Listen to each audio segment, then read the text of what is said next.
Так.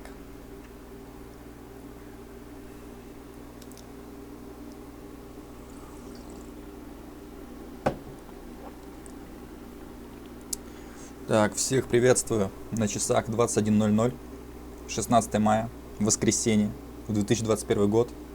Меня зовут Глеб. И это мой стрим, это мой канал. Вот.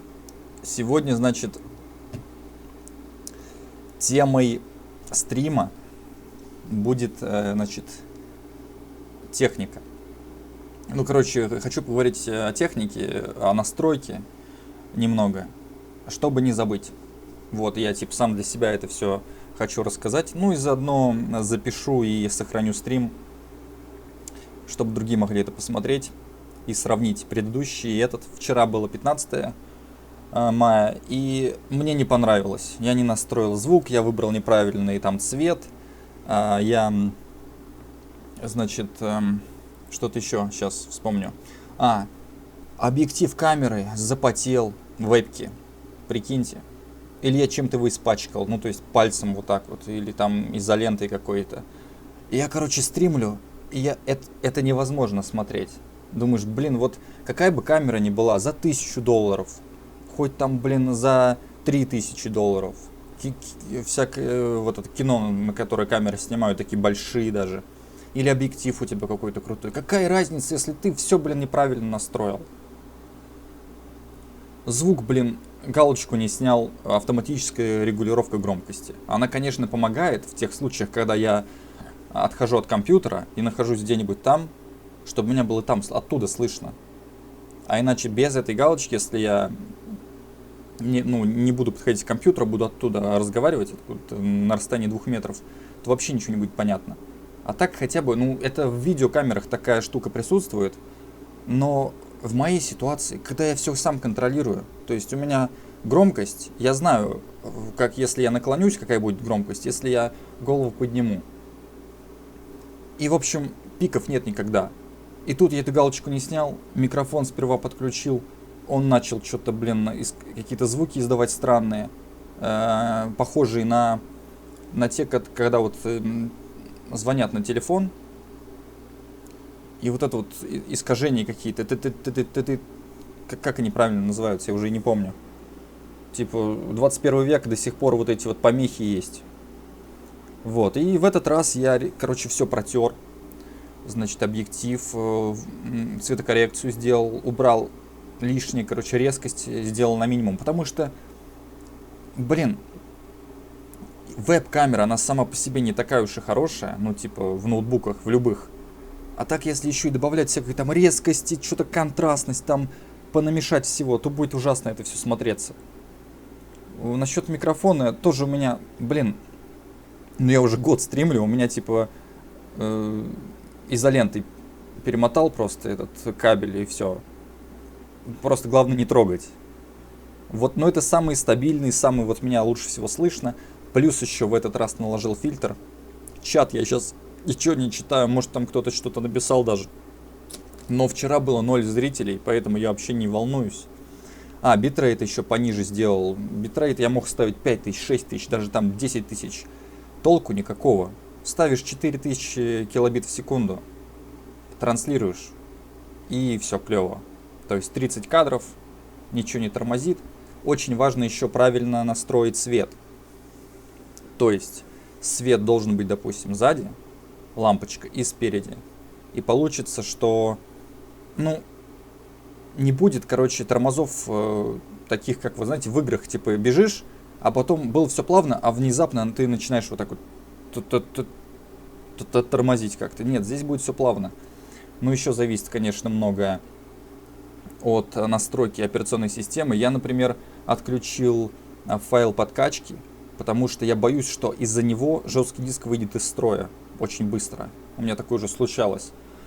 Вот. И из-за этого в браузере видео, может быть, тормозит. Но в самой программе, в которой я транслирую, с помощью которой я транслирую, в ней все в порядке. А если даже и не в порядке, я сейчас выключу просто предпросмотр, и все. И сверну окно. Еще я выключу браузер. Или хотя бы закрою несколько вкладок. То есть Когда вы что-то записываете, нахрен все закрывайте. Все эти, блин, вкладки лишние какие-то. Свет нормальный включите, лампочку купите. Просто лампочку, не какой-то там дорогущий свет за $500. А просто лампочка энергосберегающая. Но такая большая. Ну, именно белого цвета. Так, сейчас. Я все закрою. Конечно, придется браузер оставить, чтобы, ну, что-то сейчас я хотел там открыть. Или я, ну, я на смартфоне могу, в принципе, найти нужные статьи и с него вам, значит, прочитать что-то. У меня есть там что-то как раз. Вот. Я, конечно, не планировал прям каждый день стримить, но вот эти 2 дня, типа 15-16 число, решил постримить, потому что на канале в самом конце должен остаться ролик, но самый хороший. Если я буду просто, ну, как бы самый новый, самый последний, там он как-то от него отталкиваются люди, типа смотрят и такие, ну понятно, что качество видео возросло. Чем дальше, тем лучше. Вот. А то, получается, в начале были хорошие ролики, а в конце плохие, типа скатился. Ну, вы поняли, короче, ладно.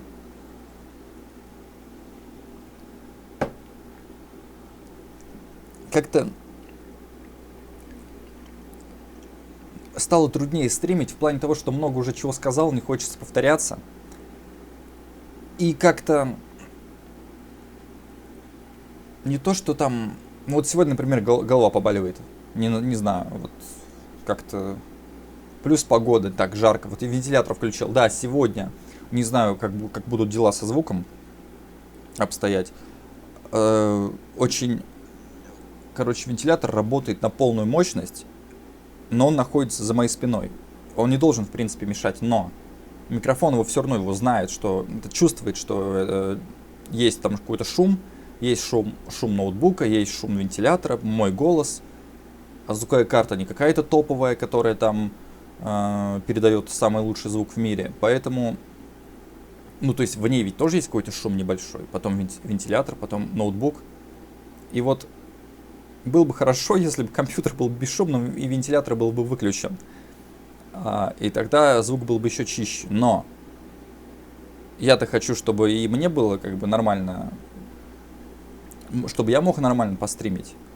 Себя же я не буду ограничивать. Ну и чтобы могли другие посмотреть, и тоже нормально все было. А не так, что ну, какой-то с одной стороны только будет приятно, а с какой-то нет. Я типа, у меня здесь будет много проводов, мне будет некомфортно. А с другой стороны, картинка такая нормальная, все плавненько. Ну а я тут сижу, блин, с этими проводами, мне так не хочется. Я поэтому себя организовал так вот, чтобы было все под рукой, и чтобы все работало стабильно. Чтобы звук не пришлось никак редактировать потом. Вот я сейчас настроил только эквалайзер. Эквалайзер и усиление. Все, я даже еще не проверял. Вот я сижу уже сколько, 8 минут болтаю. Я еще не проверил звук на стриме. Нужно запустить трансляцию на смартфоне. Чтобы хоть примерно знать, не отошел ли там проводок. А то я опять говорю, а там треск. Вот так вот. Сейчас. Не отошел ли там проводок? А то я опять говорю, а там... Ромео 2. Ромео 2 в чате, привет. И тизер. Сообщение удалено. Так, вроде треска нет сейчас. Ромео 2. Ромео 2 в чате, привет. И тизер. Сообщение удалено. Так, вроде треска нет сейчас. Ромео 2. Ромео 2 в чате, привет. И тизер. Сообщение удалено. Так, вроде треска нет сейчас. Ромео 2. Ромео 2 в чате, привет. И тизер. Сообщение удалено. Сейчас, секундочку. Что-то я хочу просто шум послушать. Какой там что?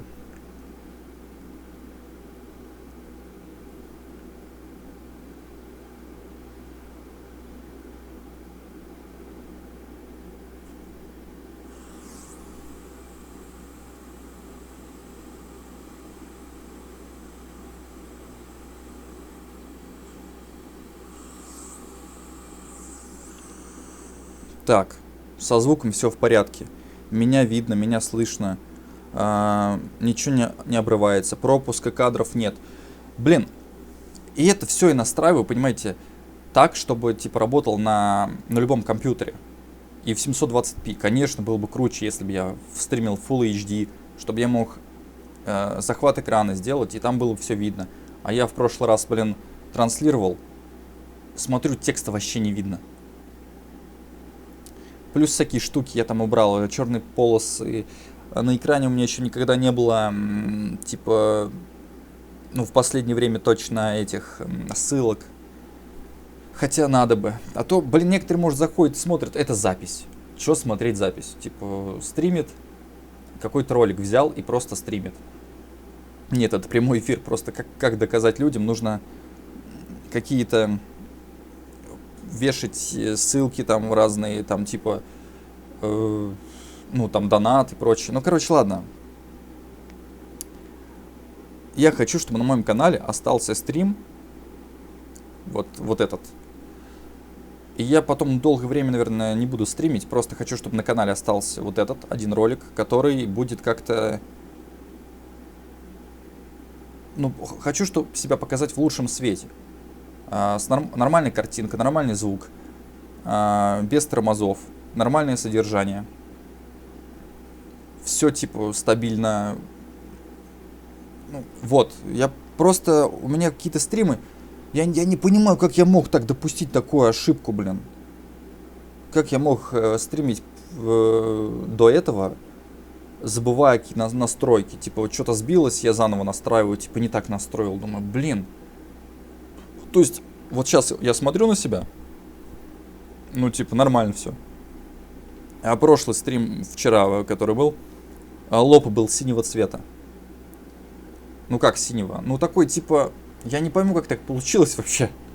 Не, ну с одной стороны это хорошо, когда черно-белая картинка, ты ее превращаешь в синюю и в оранжевую одновременно, два цвета. То есть все плохие цвета убираешь и накладываешь два новых. У тебя получается тоже цветная картинка. Но что-то как-то вот именно я выглядел очень плохо с той цветокоррекцией. А вот с этой я выгляжу, как будто, блин, это кино какое-то. Осталось добавить кнопки там, не знаю, какие-нибудь на экран. Ну, типа там эти приложения всякие для связи. Типа, ну там Viber, WhatsApp, Skype. И типа вот эти кнопочки, типа отключить звук, там вот это, завершить звонок. И тоже получится так, как будто типа разговор по скайпу с нормальным звуком. Насколько я знаю, в скайпе еще не сделали такого звука, вот чтобы вот так вот было меня сейчас слышно. Разговор по скайпу с нормальным звуком. Вот. Да и вообще, знаете, я мало у кого видел нормальную картинку, нормальный звук на ютубе. У кого не возьми, там либо звук рассыпается, знаете, когда вот картинку смотрите, и она на квадратике рассыпается просто. Так же вот и у них. Они стримят, и звук как такое ощущение, как это писать-то, блин? Ну, как... Ну, не то, что трескается, а как-то распадается, как на какие-то кристаллы, типа в таком духе. Что-то у меня такие ассоциации с этим. Плюс шумоподавление. Я один раз шумоподавление, блин, наложил. Треск появился. Столько проблем. Я вот... Не, в 21 году, когда там уже смартфоны за 100 тысяч, техника, как-то люди умудряются стримить, ну... с тормозами. Звук какой-то плохой или плохо слышно. Ладно-то у меня денег нет, нифига вообще. Я стримлю на одном и том же оборудовании уже много лет. То есть мне как бы и не хочется ничего менять. Я только добавляю к уже имеющим,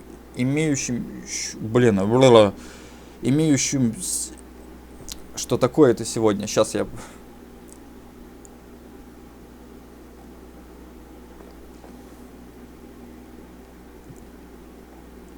имеющемуся оборудованию какие-то USB устройства, там звуковую карту. Даже был один раз микрофон USB тоже. Он тоже работает. но этот самый лучший. Вот, и я говорю, как-то странно, что человек, который стримит уже 1,5 года, допустим, и я вчера вот допустил такую ошибку, я типа, камера была испачкана.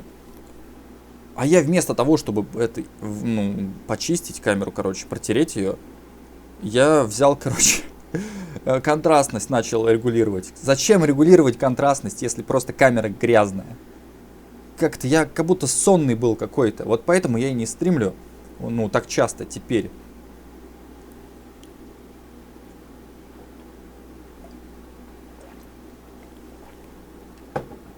То есть мне потом не хочется монтировать все, что-то переделывать, обрезать ролики. Я хочу сразу постримить нормально, чтобы видно было и слышно. Вот. Ладно. Про технику, ну что еще добавить? Ну, микро. Так. Ну вот сегодня меня все устраивает. Сегодня все окей. Но я хочу... Блин, я даже не знаю, как запомнить эти настройки. Ну, типа, у меня каждый раз просто программа, а эту программу можно скачать на моем сайте. Если вы хотите тоже что-то записать, какой-то ролик, берете, заходите, программа запускается, то есть просто скачиваете файл, нажимаете 2 раза на него, и все, сразу запускается программа. Не нужно ничего устанавливать. Потом закрываете, она сбрасывается до настроек по умолчанию. То есть вы выводите свой ключ, допустим, для стрима, запускаете, да, вводите в ключ, стримите, закрываете, ключ исчезает. Такая как бы переносная программа, самая стабильная версия. Вот, и я, да, еще вчера в 11 часов вечера ко мне пришел какой-то новый зритель и сказал, что типа ему удобно вечером смотреть, ну почти ночью уже. Я, короче, стримил с 7 вечера до 11. Думаю, ну вот я зря простримил. 4 часа было на счетчике, 0 зрителей. Это просто жесть. Такие вот дела. Значит, что еще рассказать-то? Значит, обязательно свет, чтобы ничего не тормозило. Вебку протереть. Настроить, значит, саму вебку в настройках. Значит, чтобы не мерцало ничего, это выбрать 50 Гц. Выбрать битрейт 4000, 30 кадров. Подключить микрофон. Отключить у этого нахрен микрофона автоматическую регулировку громкости. А обработать звук эквалайзером под свой голос. Усилить на, там, не знаю, 25 дБ. И все. Что еще? Ну, отключить файл подкачки, отключить индексирование на жестком диске. Потом, ну, оперативной памяти должно быть в компьютере 8 гигабайт хотя бы. Стабильный интернет. Наложить, короче, еще фильтр на картинку. На свою. Ручки при возможности на минимум все, короче, на 0, короче, покрутить ручку. Был, допустим, 50, сделайте 0. Потому что лишние настройки, они только все портят. Вот. Сейчас я еще на картинку посмотрю, на звук, что еще расскажу. Лишние настройки, они только все портят. Так. Ну вентилятор еще, не знаю. Либо выключите нахрен вентилятор, чтобы не было лишнего шума. И компьютер при возможности покупайте такой, где нет вентилятора. Где такое охлаждение обычное, бесшумное. Насчет мощности, это вообще не важно. Я стримил и на ноутбуке подороже, и подешевле. Что там все нормально. Главное, просто чтобы самому нравилось. Я говорю, я вот просто так мог допустить. Как-то вот кто-то реально включит мою трансляцию, да, запустит ее, и посмотрит, типа, а чё пацан камеру не протер? А чё этот пацан звук не настроил? А чё его не слышно? А чё его не видно? Я вот так вот представляю, я думаю, ну правда, ну из-за этого, если так вот стримить, даже если год, то никто не придет, все уйдут. Нужно стримить конкретно, прям подготовиться. А то как это, прикинь, стримишь, что-то ногой дернул, провод какой-то отошел, и ты стримишь в пустоту, говоришь просто. Ну, точнее, ты говоришь, но никто тебя не слышит. Ты думаешь, что тебя слышно. Вот такого, чтобы не было. И я говорю, меня, ну, реально как-то это напрягает этот момент. Я поэтому и решил запустить трансляцию сегодня. Да, понятное дело, это неинтересно. Там все хотят какую-то тусовку, чтобы стрим с тусовки посмотреть. Точнее, включить стрим, где люди тусуются. Просто собрались, там что-то выпивают, там челленджи выполняют. У меня все иначе. Но это такое начало. У меня стримы идут по 4 часа. Пока начало, пока там до середины дойдет, туда-сюда. И если кому-то лень смотреть 4 часа, ускоряйте просто. И я буду вот так вот говорить. И дойдет до 30 минуты, а там уже пойдет нормально. То есть, но это, знаете, я просто делаю это для, как бы, просто для архива, для своего. Типа, вот я что-то делал, вот такой вот я человек, чтобы у многих просто настолько плохой звук и такая картинка, что невозможно рассмотреть, как они выглядят. Какой у них голос. То есть все как-то не очень. То есть пока не увидишь их в реальной жизни или фотографию качественную в интернете не найдешь, так ты не поймешь, какой человек. То есть я говорю, из-за вот этого, что какой-то треск, какой-то шум, пытаются этот шум подавить, это не помогает. Пытаются лимитировать, звук обрезается, тоже звук. Кто-то говорит не в полный голос. Кто-то как-то связки напрягает, просто из-за того, что там соседи, и человек привык просто говорить как-то, ну, не звонко. И все, и то есть, и тоже смотришь и думаешь, блин, вот, или кто-то не умеет настраивать эквалайзер и вырезает не те частоты. Я вырезал именно те частоты, которые самые плохие в моем голосе. И вот стримлю. Я говорю, я не представляю, как я могу взять и поменять просто там компьютер, там микрофон, веб-камеру и стримить на чем-то другом. Это будет столько проблем. Я подключал смартфон, пытался через него стримить, а у него там как-то через Wi-Fi сигнал передается. И тормоза были. И подключил наушники. Звук, микрофон, блин, как-то вот так вот, да? Вот здесь, перед вами микрофон. А то он назад вот так уходит. Все, меня плохо слышно. То есть вот из-за того, что вот так вот он перевернут, маленький микрофон наушников,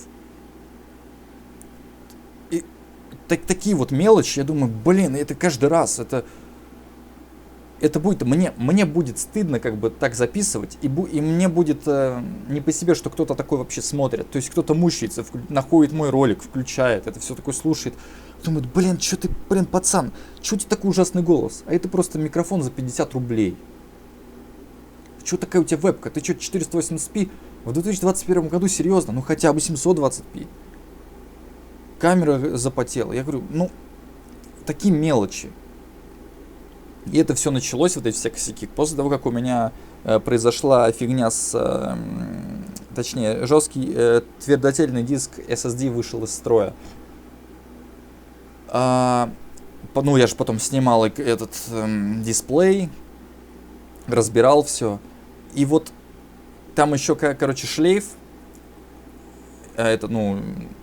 дисплея. Если что-то немножко он отойдет, будет мерцание экрана. И это на видео будет, короче, видно. То есть вы смотрите мой ролик, а там мерцание какое-то происходит. Это потому что я плохо закрепил этот шлейф, а шлейф там все связано, веб-камера, дисплей. Если бы я не разбирал бы, я бы продолжал бы стримить, ничего не пришлось бы перенастраивать. А это вот у меня новая проблема. Типа, чтобы жизнь не казалась медом. Я говорю, я вытащил этот жесткий диск, у него вес изменился. Он типа легкий стал. Я думаю, как он... У него как будто... типа... дух покинул тело, типа. Представляете, да? Такой вот прикол. Так что вообще можно записать один ролик, там 10-минутный, где ты просто сидишь, вот такое качество я настроил себе, что-то рассказал, там пару слов или там статью какую-то прочитал, и все. Этого достаточно, чтобы люди примерно понимали, какой я человек. Но я вот этот сейчас вот настроил только сегодня. Я вот сейчас смотрю, ну нормально, наконец-то, блин. Что так раньше нельзя было сделать? Что я, блин, тормозил? Ну, типа, несмотря на то, что там вот эти, я говорю, косяки с компьютером, ну, с ноутбуком, но я все равно потом взял другой ноутбук, более дешевый, на нем запустил стрим и провел тоже замечательный звук, качество, картинка меня устроила. Но здесь-то на столе у меня вот этот ноутбук, и я здесь должен вернуть все как и было. То есть, я говорю, видел просто блогеров на ютубе, у которых камеры там за 100 тысяч рублей, там компьютер какие-то за 100 тысяч рублей. Тормоза, картинка, звук какой-то плохой. Как так можно умудриться сделать такое качество звука плохое, такую картинку? Как можно? Как-то все на скорую руку. Там что-то не в фокусе. Блин, вот даже это. Ну, если не можешь настроить фокус, купи себе камеру с автофокусом. Или с фокусом, у которой все, он как бы какой есть, такой и есть. Вот у меня есть какая-то экшн-камера. Я для нее купил специальный объектив, который, выкрутил старый объектив, который называется этот Fish Eye, вот этот рыбий глаз. Купил обычный объектив в эту маленькую камеру. Этот объектив подойдет к другим камерам абсолютно. Там, допустим, экшн-камера, какая-то веб-камера. Можно выкрутить и вкрутить этот. Это нормальный объектив, где ты в кадре, ну, как на смартфоне себя видно. Никаких круглых этих краев нет. И, то есть я об этом задумывался еще до того, как я начал стримить. То есть только я об этом думаю, я свет купил себе там типа на камеры, с аккумулятором, не с батарейками. Это было так давно. А люди тут занимаются, не знаю, годами, уже не, ну, то есть, и у них такого нет. Сейчас даже покажу. Вот, сейчас. А ничего не упадет, я думаю. Так, микрофон, все, меня слышно. Ничего не изменилось, проверю сейчас.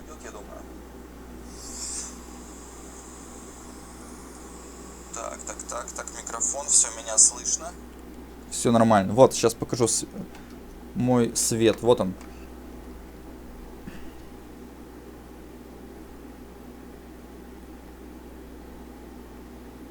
Сейчас. Вот такой вот. Вот аккумулятор. Вот, значит, свет.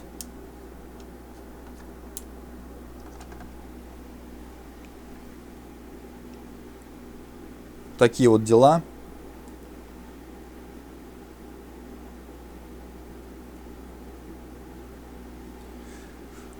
То есть, я говорю, еще я планировал очень много лет.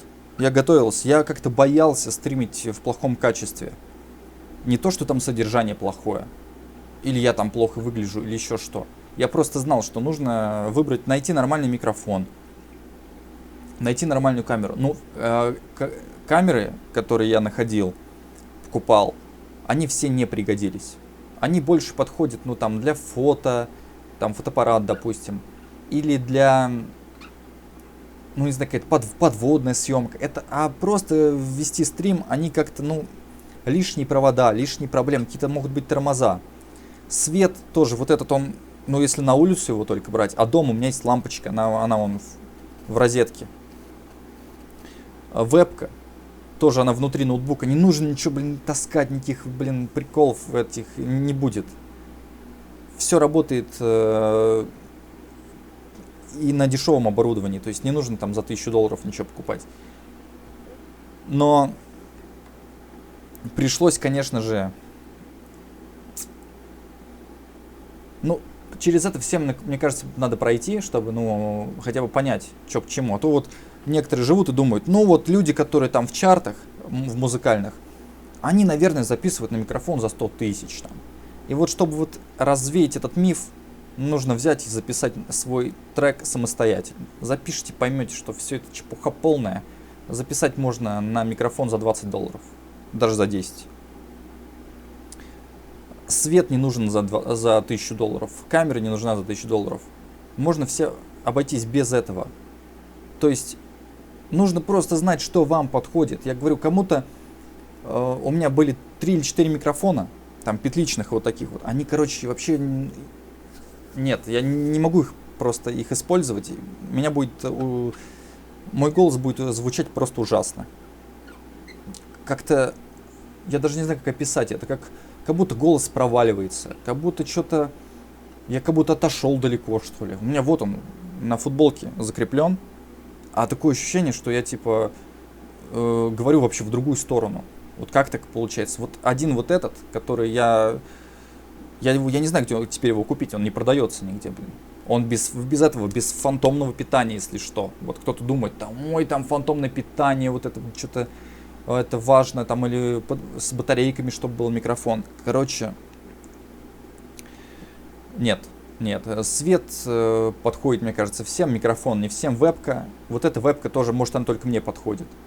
Потому что я на фотоаппарат себя пытался снять, и я смотрю такой, думаю, что-то такое ощущение, какое-то лицо большое, какое-то полнит. Я не пойму, как так, типа, объектив, что ли, такой, или что. Вот в итоге вот это мне больше всего подходит. То есть можно было бы не покупать. Даже вот этот свет можно было бы не покупать и стримить на вебку, значит, запустить стрим с вебки,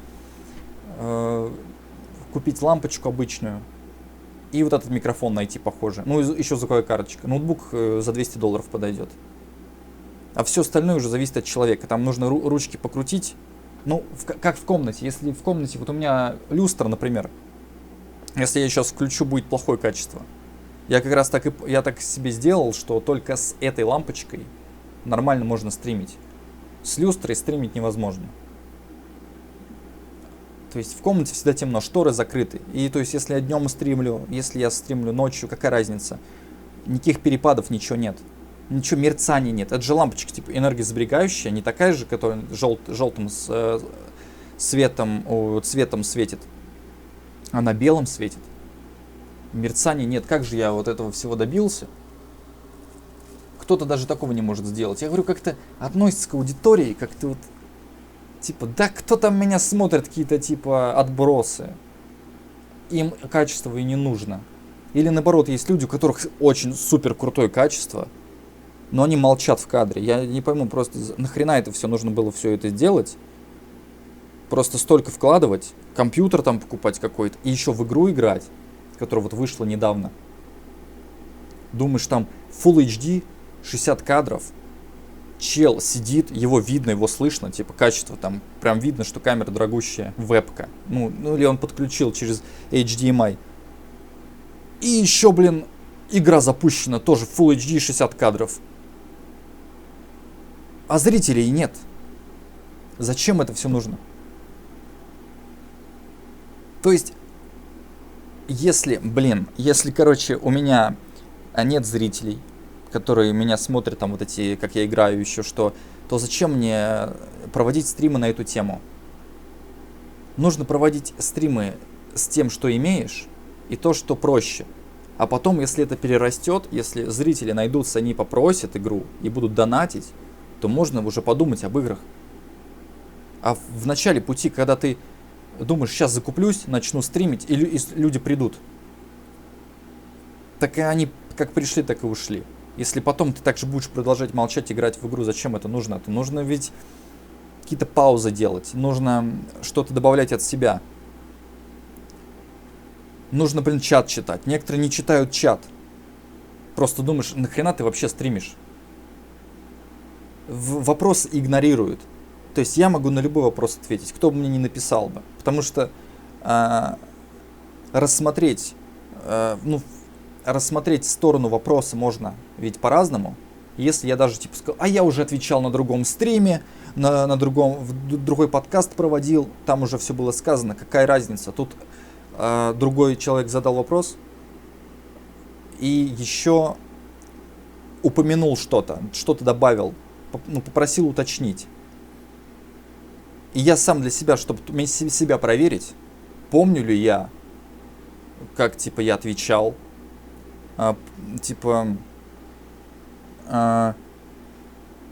помню ли я, как решал этот вопрос и прочее. То есть, как-то себя проверить, что ли. Да, понятное дело, могут быть оскорбления, но они как-то не... Они закаляют, типа, другие зрители видят, они же смотрят себя и видят, что в чате происходит. И даже если там что-то плохое пишется, а ты нормально реагируешь, в конце концов перестанут писать чушь. А если ты будешь блокировать, если будешь ругаться на зрителей в чате, типа, то и они уйдут. И другие посмотрят на твое отношение к делу. И другие уйдут, типа, скажут, блин, сначала он обозвал их, а потом обзовет нас. И в итоге потеряешь то, что имел. Вот, чтобы такого не было. Я, короче, стараюсь и, значит, стараюсь нормально на все реагировать вообще. И нормально все настраивать, нормально все делать. А если я сделал что-то не так, то потом я это как-то либо перепишу, либо отредактирую, либо переведу в текст. Я думал, если какой-то подкаст с плохим звуком, возьму в текст, переведу, сделаю какой-то пост большой. Там, короче, удалю лишние слова, если там какая-то была интересная мысль, и опубликую где-нибудь. В любом случае, контент не пропадет. Вот. Че, кто-нибудь есть на стриме? Ромео 2 тизера, вот вы здесь еще? Вы смотрите? Я чисто... А то я болтаю, может... Может, кто что написать хочет, а я, типа, не даю сказать слово. Ну, хотя мой стрим, но все равно. Так вот. Ну, что еще? Был еще... Я вчера рассказывал про прыщ. 8 мая хотел провести стрим. Да, я вижу сообщение, ты написал тут. Прыщ был между бровями. Потом что-то язык там что-то прикусил тоже вчера. И думал, может, не стримить. Сегодня вот голова немножко побаливает, а я вот стримлю. Ну, короче, такие моменты. Все как-то откладываю. Плюс еще был какой-то там день. Думаю, что-то я не побрился, что-то как-то борода некрасивая, как-то... Короче, я обычным станком побрился, и потом волосы отросли как-то по-дурацки. То есть длина была, там, усы одной длины, щеки другой. Короче, именно взял машинку для стрижки волос и подравнивал. И вот как раз вот стримлю, и у меня лицо как бы, все в порядке с лицом. Ну и волосы еще отросли. Я стримил, у меня, шрам было видно, волос было мало, голова типа такая большая, сижу, болтаю. Вот, как-то...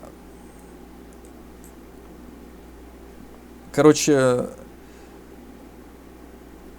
даже вот думаю, может тогда не надо было стримить. Но что сделал, то сделал, что теперь? Все остается, я еще, перезаливаю. Перезалил на другие площадки, помню, подкасты, а потом их начали переносить. Типа платформа объединилась, что-то 2 платформы были, там Яндекс.Дзен и Яндекс.Видео. Они взяли и объединили это все. И видео начали пропадать. И я смотрю, половины нет. Потом вроде перенесли. Я вот последние стримы свои не переносил. Думаю, туда разместить тоже. Ну, чтобы была хоть копия. А то, знаете, что случается, там, может, что-то блокируют страничку за какие-то нарушения. Чтобы хоть где-то осталось. Чтобы мне, конечно, я на компьютере храню, но еще и в интернете надо где-то хранить. Потому что я считаю, что мой контент достоин быть в интернете на площадках. Потому что мата нет. Все нормально, типа, все по делу. И молчания нет. То есть, то включаешь стрим и 7 часов, и просто чел молчит, и думаешь, ну ты бы хотя бы обрезал. Вот где ты говорил, возьми тот кусочек, потом еще там через час и еще через час. И выложи так. Зачем эти молчания? То есть зритель, который тебя не знает, он будет заходить, видеть, что типа молчание, и подумать, что все такие стримы. Зритель, который заходит и видит, что качество стрима плохое, подумать, да у него все такие стримы, и выйдет. Я говорю, там много моментов таких мелочей, которые все, ну, все это влияет. Просто люди к этому даже не прислушиваются. Даже не думают об этом. Да как так? Зачем? Типа я вот стримлю, у меня должны быть зрители. А как у того типа какого-то. Думаешь, так у того типа ты видел как качество камеры? Ты видел, у него там еще и другие видео выходят, у него несколько каналов. Он, то есть, на месте не сидит. Стримы это не единственное его занятие.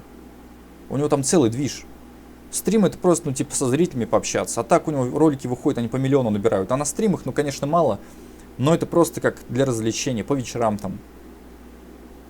Немножко, значит, почитать, ну, ночью, допустим, запускать стрим, когда людей мало, чтобы почитать пожелания людей, которые просят, там, сделай такой ролик, сделай такой, типа. И это тоже как бы они идею подкидывают. И вообще, я хотел сейчас что сказать-то, типа,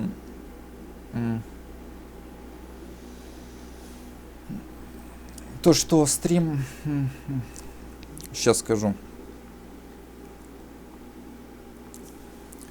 Что-то хотел сказать, блин, забыл.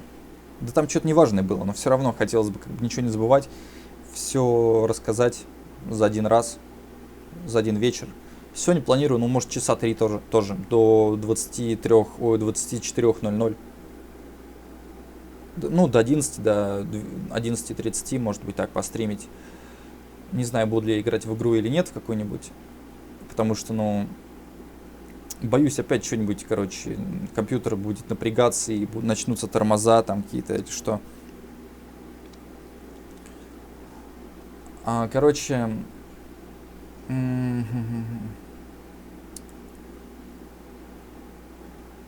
Ну что еще сказать? Вот. Чё-то как-то в последнее время, вот последние стримы, я их провожу по привычке. То есть я включаю камеру и болтаю. То у меня были какие-то заготовки, конкретные фразы. Я прям точно знал, так, вот я хочу вот это предложение вот сказать, потому что оно точно передает то, что я чувствую. А сейчас я такой, ну скажу, а там как будет. И то есть даже... То есть перед тем, как говорить слова на предыдущих трансляциях и подкастах, я всегда проверял, так, ударение, так, окончание, паузы и прочее. Сейчас я вот сижу, я просто говорю, вообще не думаю об этом. А потом в записи пересматриваю, и оказывается, там, ну, были какие-то 2-3 ошибки. Но не 10, не 15, чуть-чуть было, 2-3 штуки. Ну да ладно, но все равно опасно. Опасно, что можно так что-то сказануть, короче, лишнего. И либо вырезать, либо как-то, ну оставлять, и что... Все-таки я придерживаюсь, хотел бы придерживаться такого правила, что нужно говорить медленнее, не попусту, а конкретно на какую-то тему, по делу, и подумать, прежде чем говорить.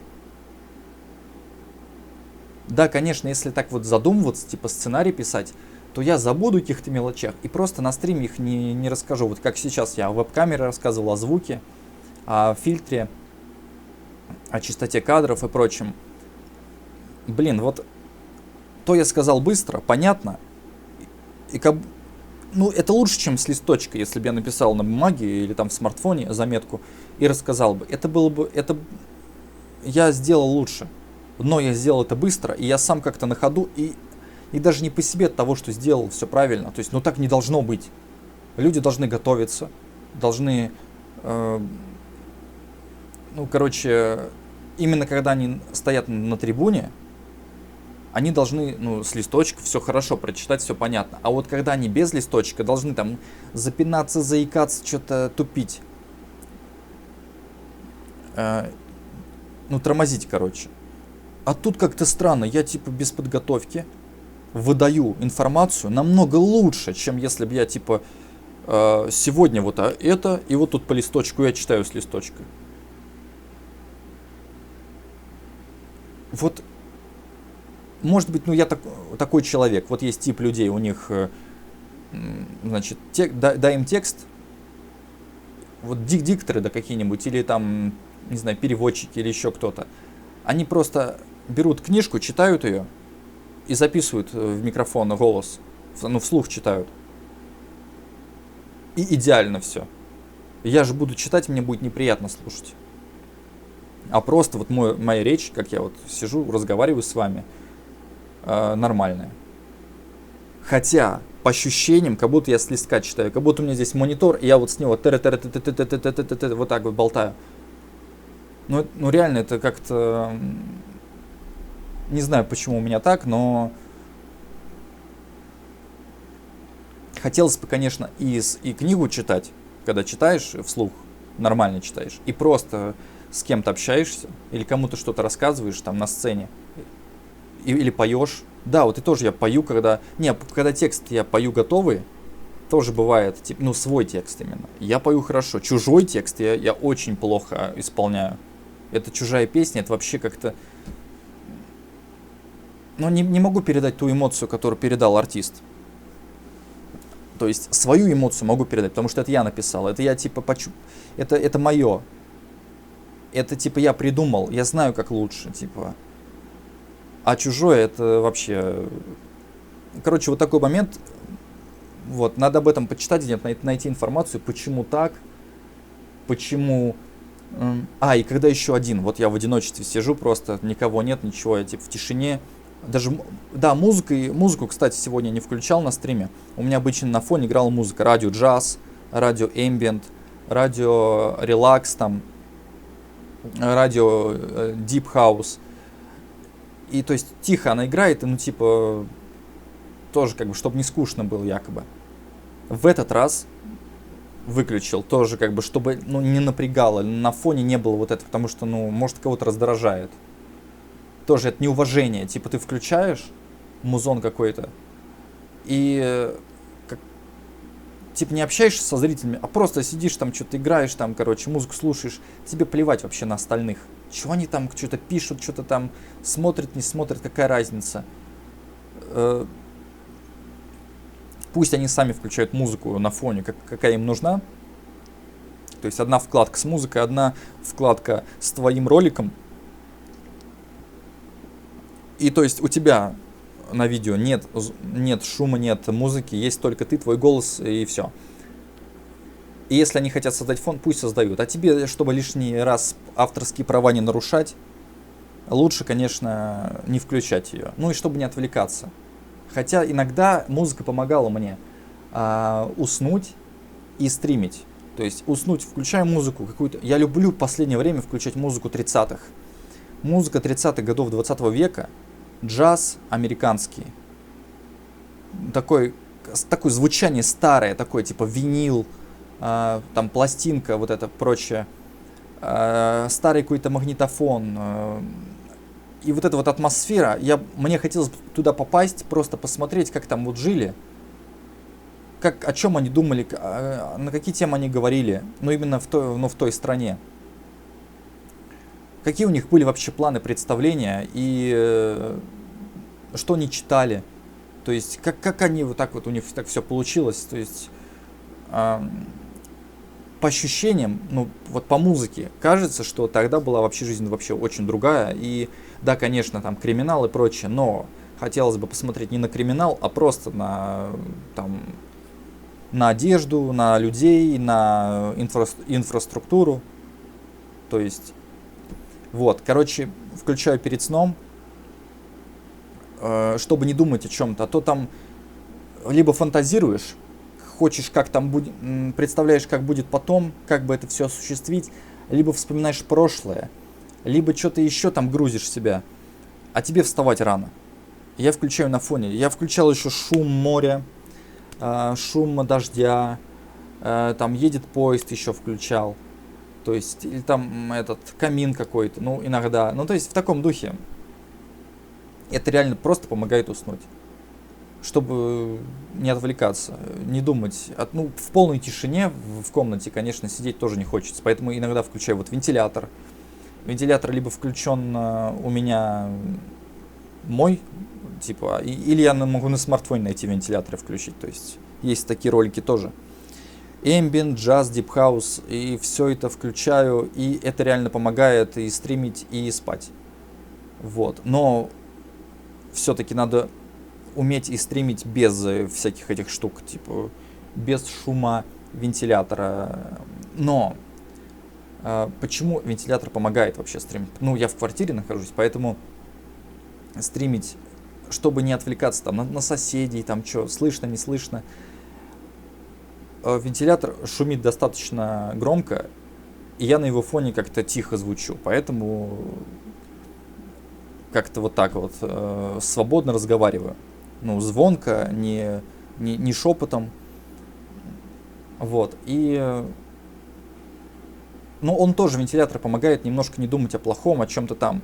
Я думаю только о том, что вот сейчас, что меня вот волнует. Я вот запустил стрим, рассказал про его настройку. Сейчас открою статьи насчет типа работы и внешности.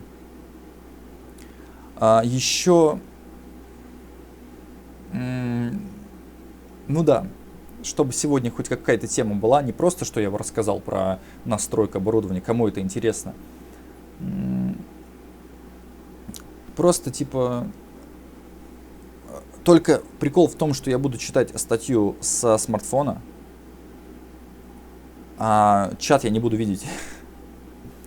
Типа, вот. Ну, тут в чате, в принципе, никто и не пишет. Ну, кто-то смотрит, но кому-то и так достаточно, ну, кого-то и так все устраивает. Зачем что-то писать?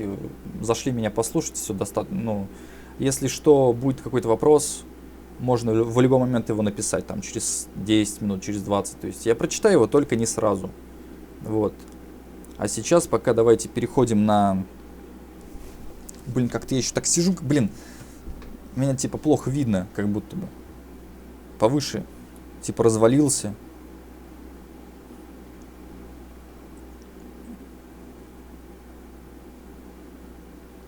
Ну, хотя бы вот так, да. Сейчас я найду, значит, статьи. 2 штуки там, или 3 прочитаю. И, наверное, пройдет час или 2. Не знаю точно. Ну, короче, до 12 часов ночи, до 24:00, я думаю, успею. Я никуда не спешу. Да, кстати, иногда спешишь куда-то, либо там спать хочется, либо наоборот вставать, либо еще что-то. И ты как-то думаешь, потом постримлю или не буду, или еще что, или там настраивать.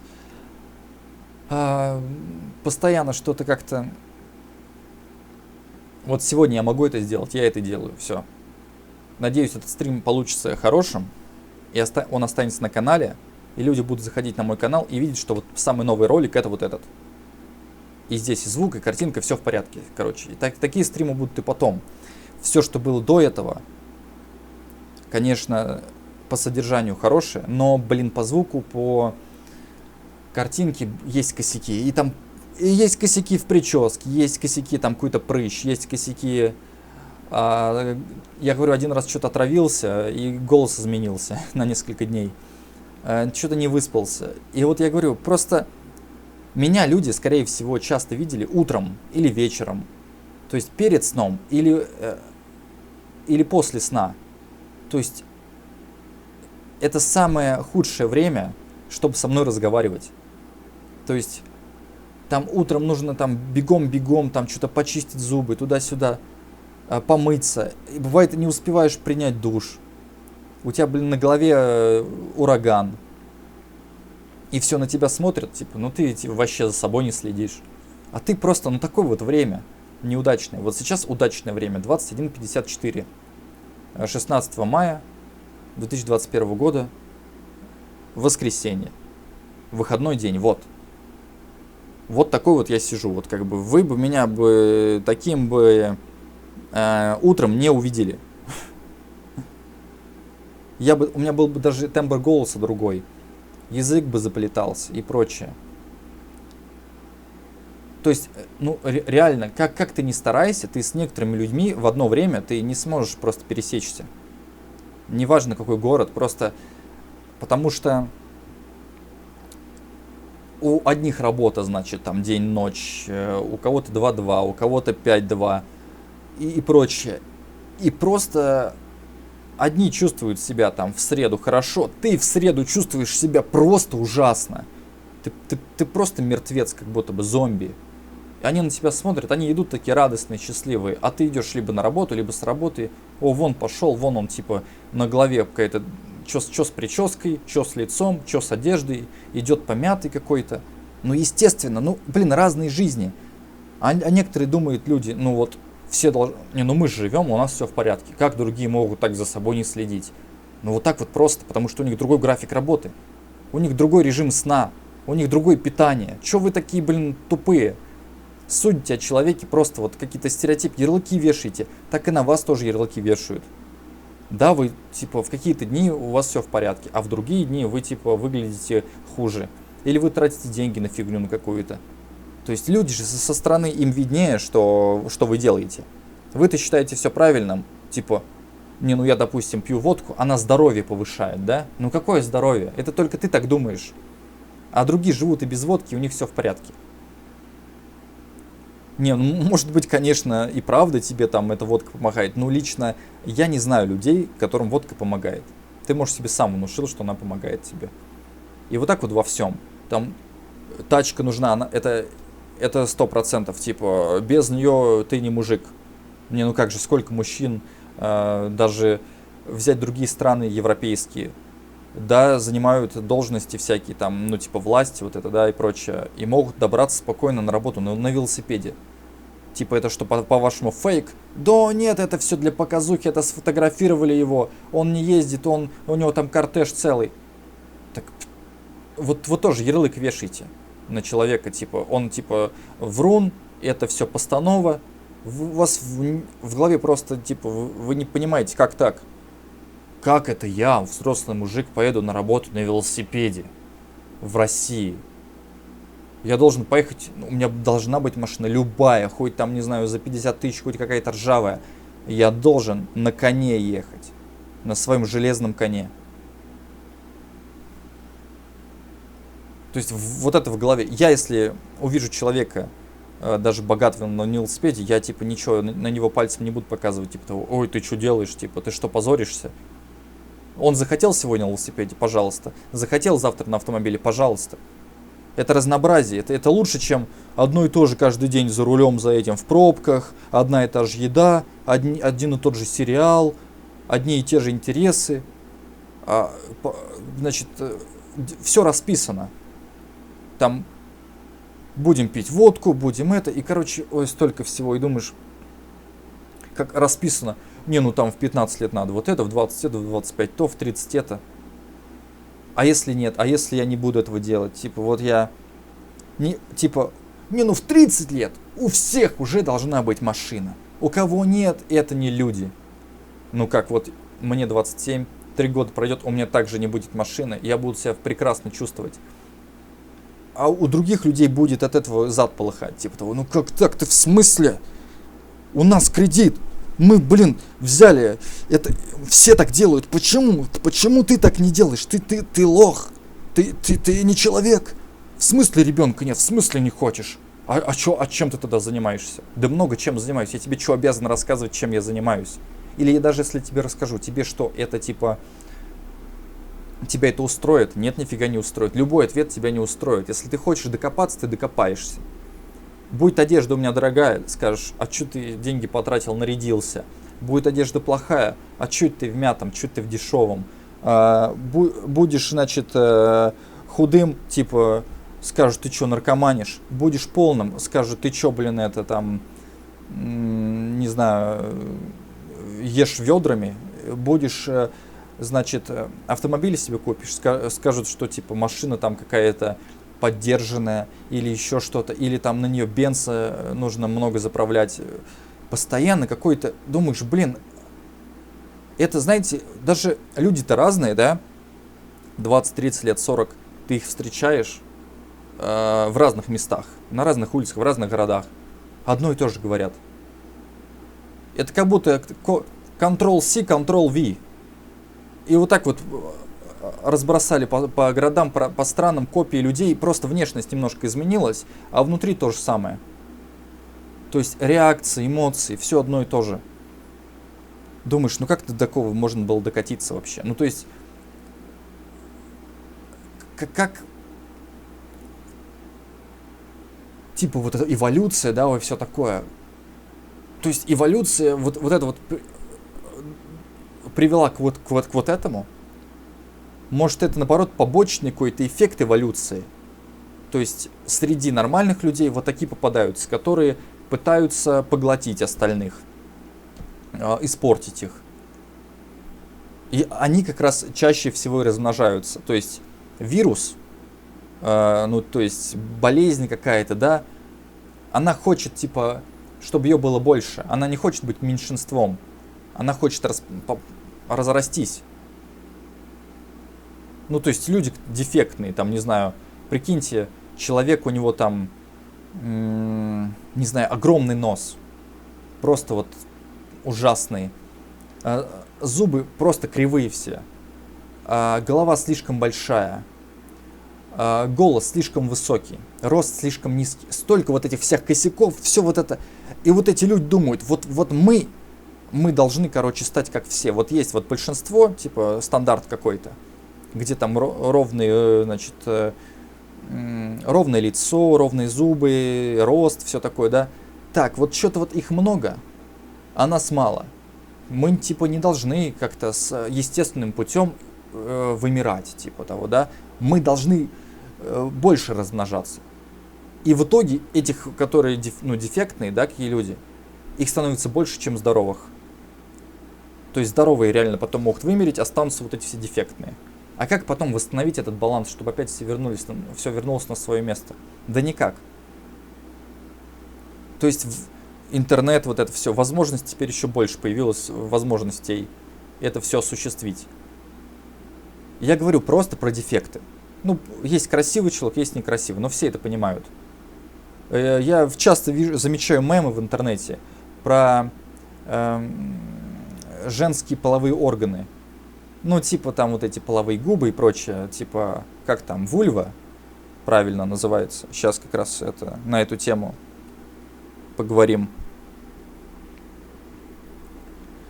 Вот. И, короче, реально там целая трагедия из-за этого.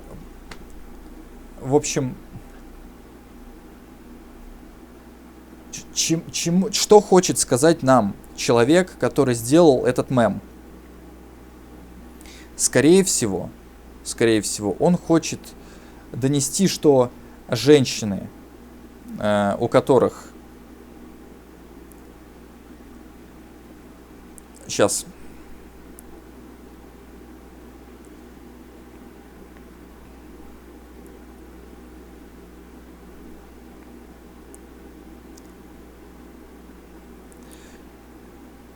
Какое-то более... Есть такое более подходящее слово, я хочу его, наверное, использовать. А ну, сейчас скажу.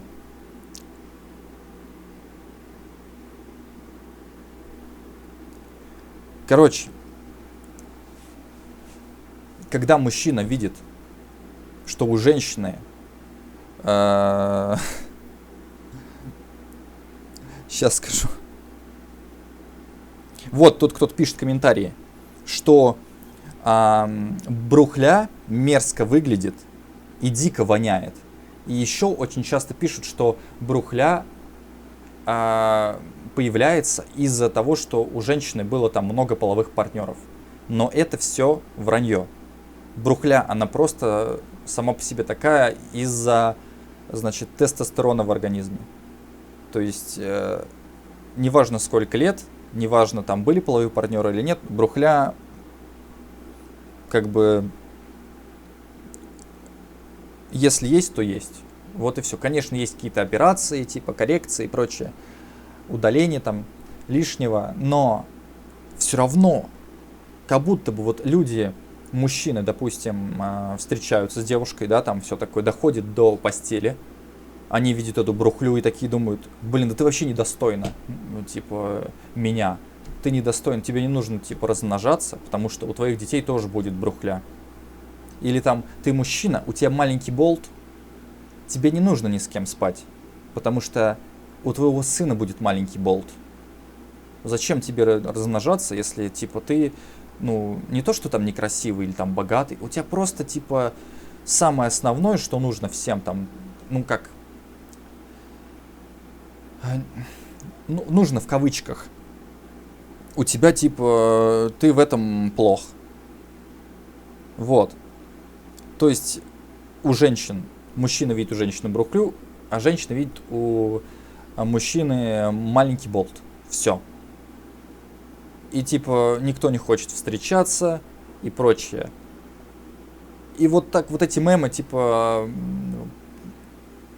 намекают на вот это вот, что якобы, ну вот есть люди, говорю, с низким ростом, с большим носом, с кривой там, с некрасивым задом, с некрасивыми ногами, с кривыми руками. И есть вот люди с брухлёй, есть люди с маленьким болтом между ног. Есть еще люди с некрасивым голосом. Есть люди, ну еще что-то там, не знаю, какие еще варианты.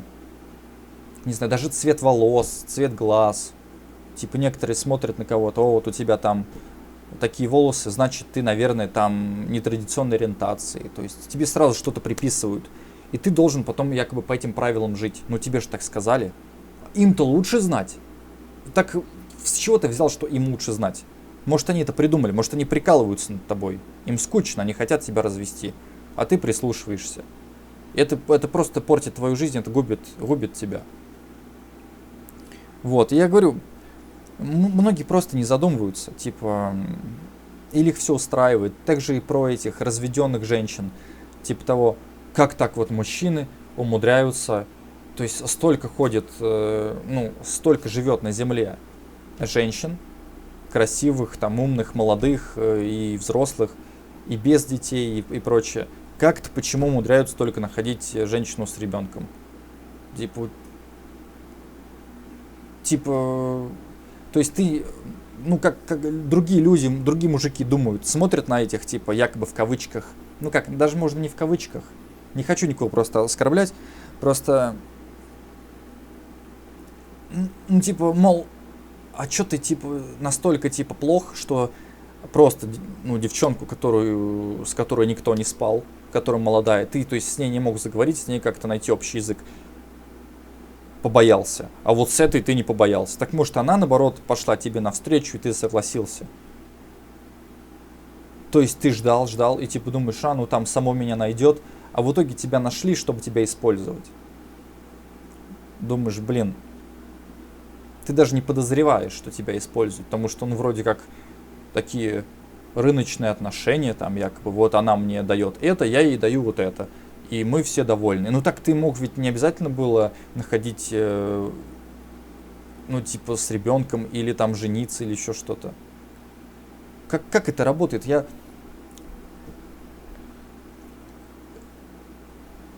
Или там, то есть обычно как говорят? Обычно любят говорить, вот денег у мужика нет, из-за этого не нужно с ним встречаться, вообще с ним общаться. А тут, получается, кроме денег-то есть еще, там, говорю, маленький половой орган, там, не знаю, голос некрасивый, еще что-то. И это даже, наверное, посерьезнее. Потому что, ну, там, деньги-то рано или поздно можно раздобыть, найти их. А то, что у тебя там есть, не знаю, в генах, то не изменишь. Я говорю, что-то с зубами, все как бы, потом... Я просто вот думаю... Если у меня есть какие-то проблемы, и не, я это все рассказываю, блин, вот многие могут подумать, что может я это рассказываю, потому что у меня у самого такая проблема, типа у тебя маленький болт, и ты об этом рассказываешь. Нет, у меня не маленький болт. То есть маленький болт это вот мизинец, вот, даже или вот этот, блин, нельзя показывать или можно? Ну вот этот палец, вот этот. Короче, ну вот это все маленькое, типа, маленькое в плане того, что, ну вот, один он, да, а если их вот так их вместе сделать, то это уже получше. Вот. Ну, то есть хотя бы в толщину, и еще немножко в длину. И в принципе, если посмотреть статистику, у всех одинаковый болт. Но почему-то реально, типа, вешают ярлык и на мужчину, на женщину. Вот если у женщины нет, значит, парня, может быть, у нее некрасивая вагина, или там грудь маленькая, или она как-то свисает, или еще что-то. Но типа пупок некрасивый, то есть какие-то комплексы, типа кто-то внушил это.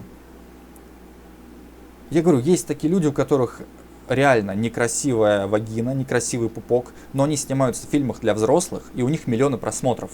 Значит, кому-то это нравится. То есть в этом проблем никакой нет. Кому-то нравится искусственная грудь, кому-то нравится вообще маленькая грудь, или вообще ее нет. Насчет болта. Тоже некоторые пишут, болт, обрезанный болт, это круто. Но типа, ну, женщины. Но мне кажется, это нифига не круто, ну, потому что это вмешательство, это типа от тебя что-то отрезают, какой-то кусок, или как мочку уха отрезать, или еще что-то. Ну, типа, делают такие операции в случаях, когда уже там тебе 21 год, а у тебя до сих пор проблема в штанах. Если у тебя нет проблемы, то никаких операций не нужно. Вот. Насчет длины болта, влияет ли операция на болт? Наверное, влияет. Смотря какой возраст. Потом, насчет вагины, ну, тоже эти половые губы. Ну, тоже все там можно как современный мир, как бы, все решается. Блин.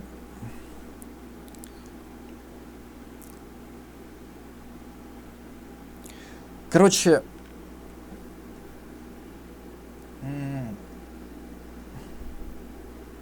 с одной стороны, ну правильно, да, если там правда у тебя либо ты тормоз, если человек тормоз,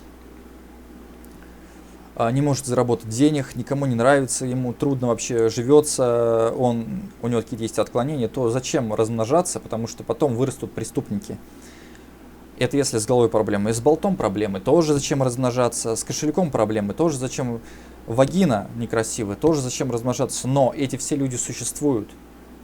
И так как, типа, общество, ну вообще сейчас во всем мире вот эта мода пошла, типа, толерантность, любые люди, и полные, и худые, и низкие, и высокие, то все. Никаких проблем нет. Но люди-то все равно смотрят, оценивают людей и вешают на них ярлык, но только об этом молчат.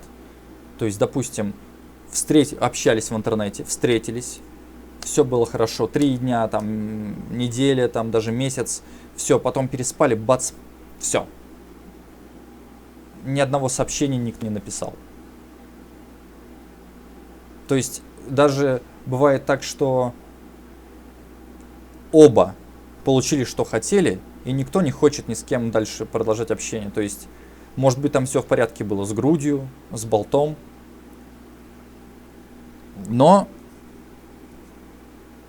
как бы не было цели, типа, строить какие-то отношения, там, типа, образовывать семью. Зачем?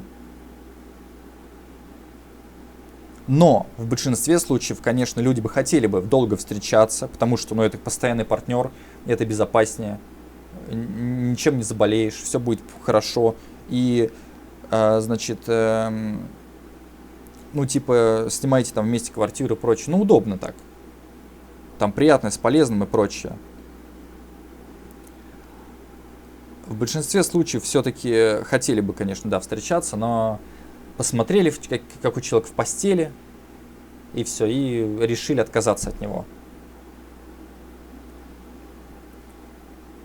Вот.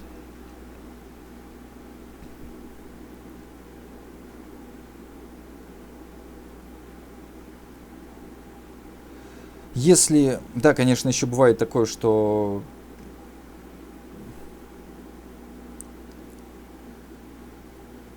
да, бывает такое, что человек нормальный, типа он и внешне, и болт у него нормальный, и деньги есть, а он что-то ни с кем не встречается, ничего такое, думаешь, блин, как так-то, вот этот, почему все плохие, все хорошие парни обязательно какие-то, им не нравятся девушки, а у них другая нетрадиционная ориентация, ну почему, типа, да нет, нифига, просто эти парни, они более разборчивые, они более капризные, им хочется найти ту девушку, ну, или девушке хочется найти так того парня, который будет соответствовать. Ну, то есть, именно на него прям смотришь и прям вот, ну, прям классный человек, прям мой человек. Вот прям вот хочется с ним рядом находиться, хочется его слушать. Также и с девушкой, типа, хочется ее видеть, типа, чтобы она была рядом, типа, и прочее. То есть, именно не то, что привязанность, а именно, ну как ты чувствуешь себя, что ты окружаешься умными людьми, красивыми, умными какими-то, а не каким-то быдлом. И все. А когда первую, вторую девушку, третью встречаешь, та курит, та наркоманка, та еще что-то бухает, та типа что-то деньги тратит непонятно на что, та типа неграмотная, еще какая-то, еще, я говорю, у кого-то там вагина некрасивая. И вот так вот просто вот все перебираешь и думаешь, блин, лучше вообще отказаться от всего нахрен, чем жениться на первой попавшейся шмоньке. Не то, что жениться, а просто с ней жить как бы. Тут какие-то планы. Даже просто как-то побыть в одиночестве, что-то почитать книгу ты не можешь. Если ты живешь с женщиной, все, у тебя нет времени, у тебя постоянно ты отвлекаешься. Или ты как-то ленишься, у тебя постоянно энергии нет. Как только ты один, у тебя сразу все нормально в голове. Так, мне никто не звонит, не напрягает меня, ни друзья, ни девушка. Нет, ну, типа, а может довезешь там, типа, ты же бесплатный таксист, а может там это сделаешь, а пойдем побухаем, а то и ты постоянно думаешь, я тут этим делом занимался, а это дело подождет, и так постоянно откладываешь, блин.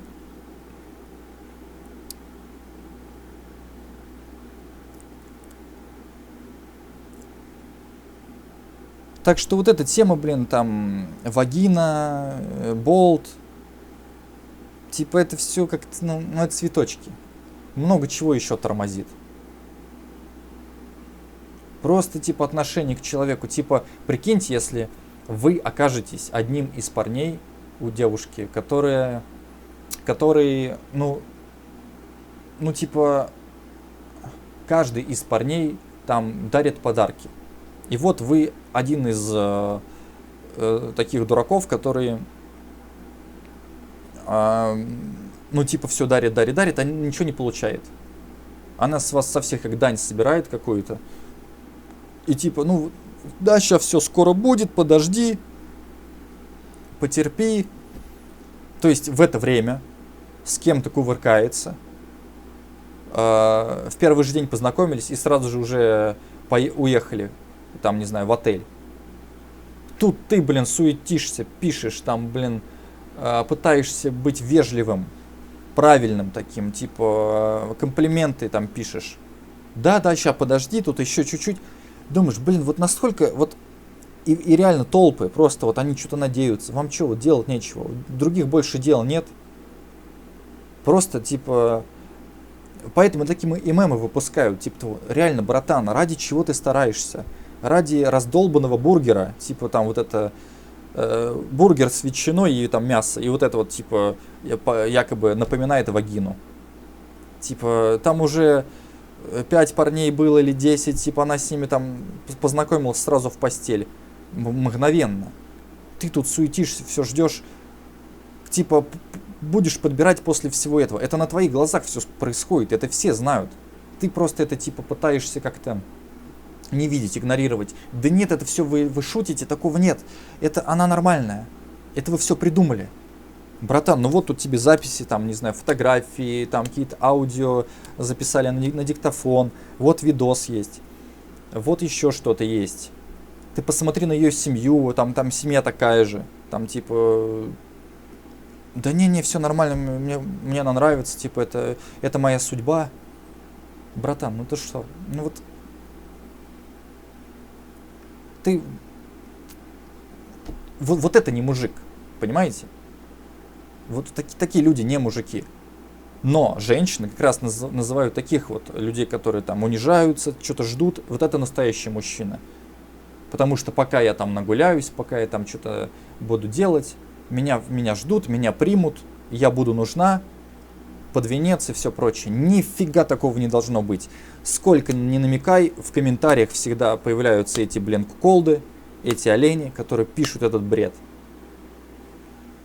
Уже просто, не знаю, я не ищу это никогда специально, но просто типа попадается, думаю, опять этот мем, опять эта картинка, а тут вот это, а тут это. Думаешь, и женщины, они прямо говорят, у них столько есть уже роликов и записей на диктофон и прочее, ну там каких-то переписок, скриншотов, что да, вот мы такие, я типа занимаюсь любовью со всеми, мне все равно, и могу и за деньги, могу и бесплатно. А потом просто сделаю операцию и выйду нормально замуж. Или в другой город перееду. Все фотографии удалю. Типа, так все просто. Ничего не останется. Все будет чистенько.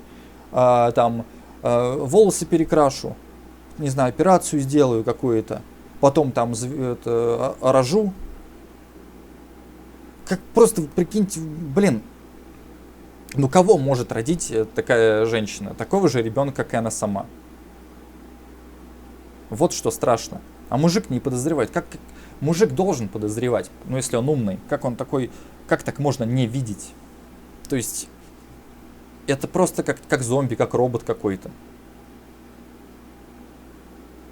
Типа, насколько нужно прям вот, быть обделенным. Типа, вот не хватает, любви. Типа, столько лет не было, не занимался любовью. И типа, уже устал ждать и быстрее. Братан, ты посмотри ролики, сколько людей. Может на стриме прям показать? Посмеемся? Давайте, чё? Хотя не знаю, показывать, не показывать. Сейчас я попробую. Просто покажу этот ролик и потом статью буду читать. Уже все, надоело болтать на эту тему. Я даже не собирался на эту тему говорить. Ща. Просто раз уж это актуально. Я говорю, каждый день вижу, картинки эти. Вот, 2 ролика по 2 минуты. В одном ролике всем известный чел, ну как, в узких кругах известный. Как, который рассказывает, что он уже довольно-таки давно сам себя удовлетворяет. А во втором ролике он рассказывает, что у него уже есть опыт, у него были женщины. И он подумал, вообще разницы никакой. Что ты в реальной жизни с кем-то встретился и переспал, что ты, не знаю, VR-очки надел, и тоже у тебя такой же эффект. Чё, тогда вот эта суета лишняя. Только деньги тратишь, время тратишь. И реально, я тоже об этом... Вот я когда один, никого нет, я там и книги могу почитать, и песни написать, и что-то сделать. А когда с кем-то или что-то, где-то там женщины какие-то, нифига сделать ничего не можешь. Все отвлекает. И так никогда ничего не сделаешь. Ничего полезного.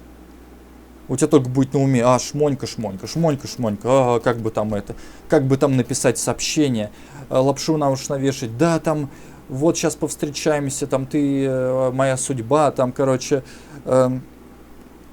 да, правильно, идущий к реке. Это, я вырезал из стрима его. Были какие-то у него бывают стримы, и там он час целый рассуждает, отвечает на вопрос, а потом бац, что-то выдал. И вот 2 минутки я вот эти запомнил, где, тайм-код вырезал и разместил. Я не претендую там какие-то, ну, как-то монетизировать это. Просто, типа, это чтобы другим не искать, время не тратить. Я всегда оставляю ссылки на официальный канал, чтобы люди переходили. Вот какой-то блогер мне понравился, я вырезал что-то. Переходите на его канал, там полный ролик. Вот такой вот человек, вот он такие вещи говорит. А если он так говорит, значит это нормально. Типа, что вы, блин, вы чем хуже? Вы что, не можете так же? Что трудного-то? Вот. Ну все, посмотрим сейчас.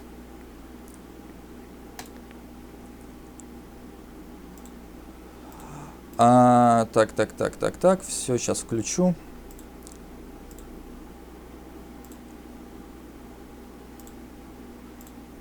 Так, сейчас на экран выведу. Все в порядке здесь. Да.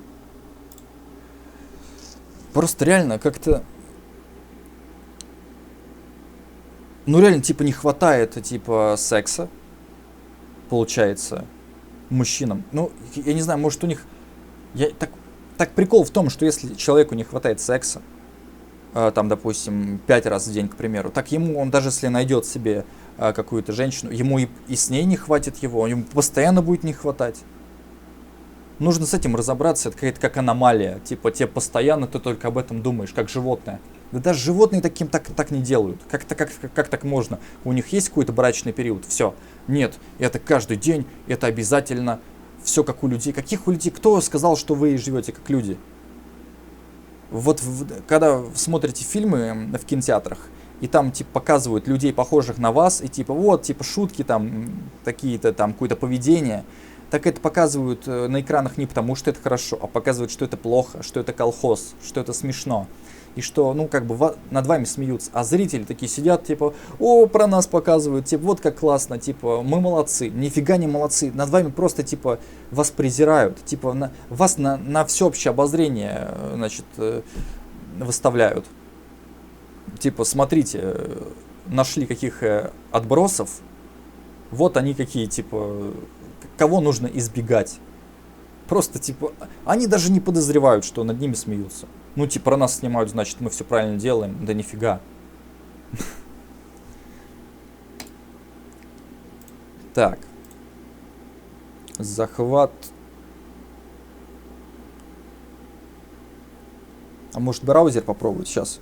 Скоро роботы заменят Тиан, и проблема решится сама собой. Ромео 2 пишет. Да, ты уже... Ну, ты же, наверное, видел, в интернете интересовался когда-нибудь, искал в гугле, типа, массажеры, вибраторы всякие, вагины искусственные, фалоимитаторы. Все уже есть, прекрасно. Это стоит недорого. То есть, понимаешь, легче купить в интернете, в интернет-магазине, ну, в русском или зарубежном, резиновый, значит, ну, вот этот дилду или что там, как он называется, за $10, чем какого-то там мужчину там искать на сайтах знакомств, который может потом на тебя наброситься, начать тебя бить, потом может у вас там родиться ребенок с отклонениями, потом с этим ребенком возиться, столько всего. Думаешь, блин, ради чего? Ради того, что вот, ну, я любима, меня любит мужчина, вот он меня хочет.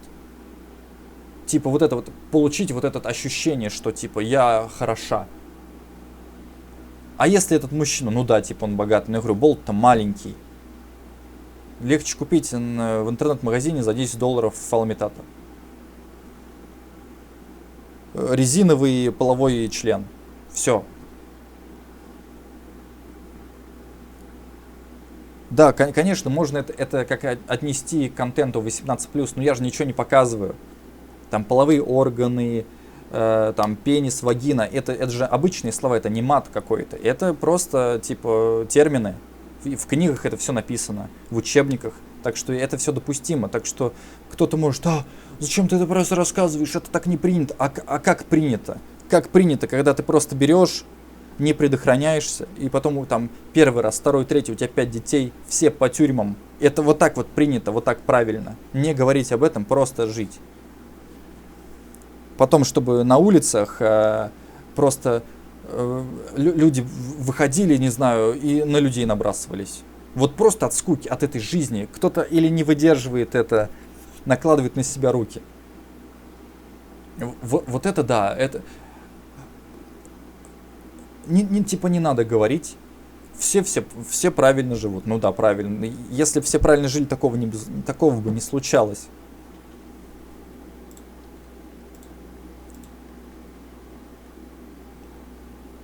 Так, нет. Это не то. Это типа донат настраивать. Сейчас.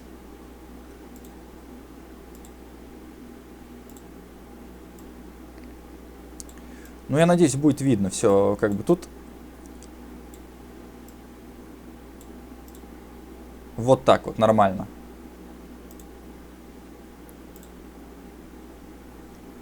Ну чё, смотрим.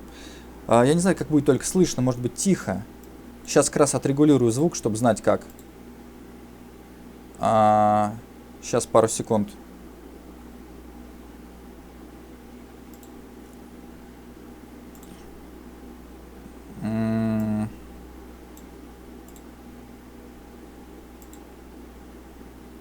Блин, тут еще и реклама.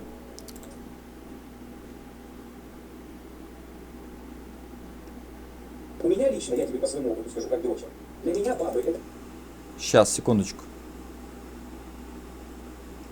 Есть звук нормально? Сейчас, секундочку. Так, мне кажется, тихо. Погромче надо. А вот так вот. Это не источник вдохновения, а это источник потери и энергии. Так, а сейчас?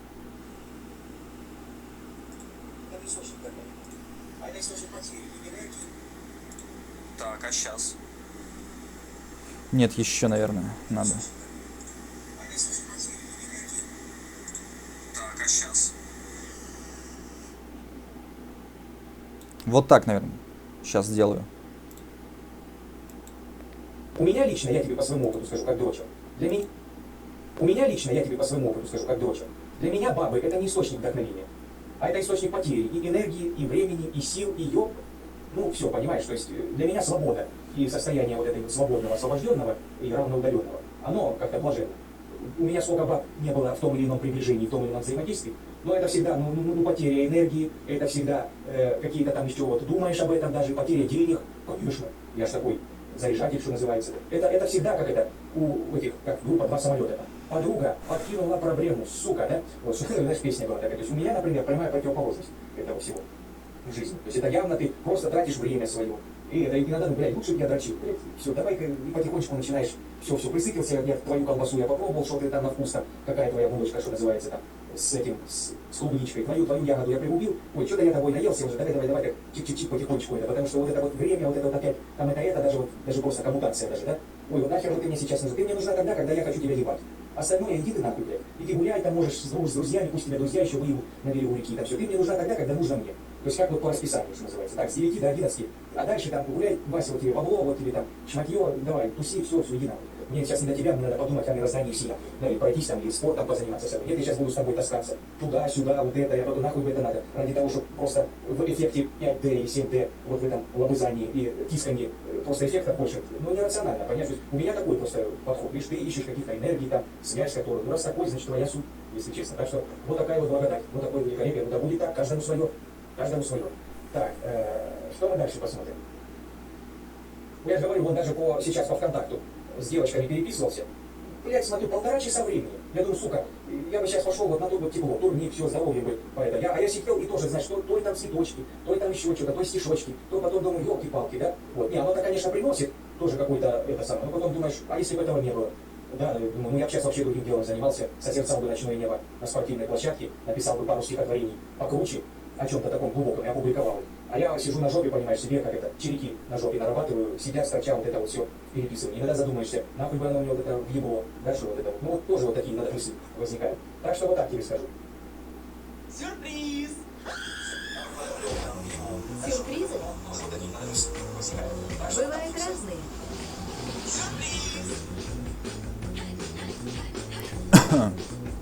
Кушать модно. Разнороссийский контент на премьер. Ну, вроде было слышно, сейчас еще второй ролик.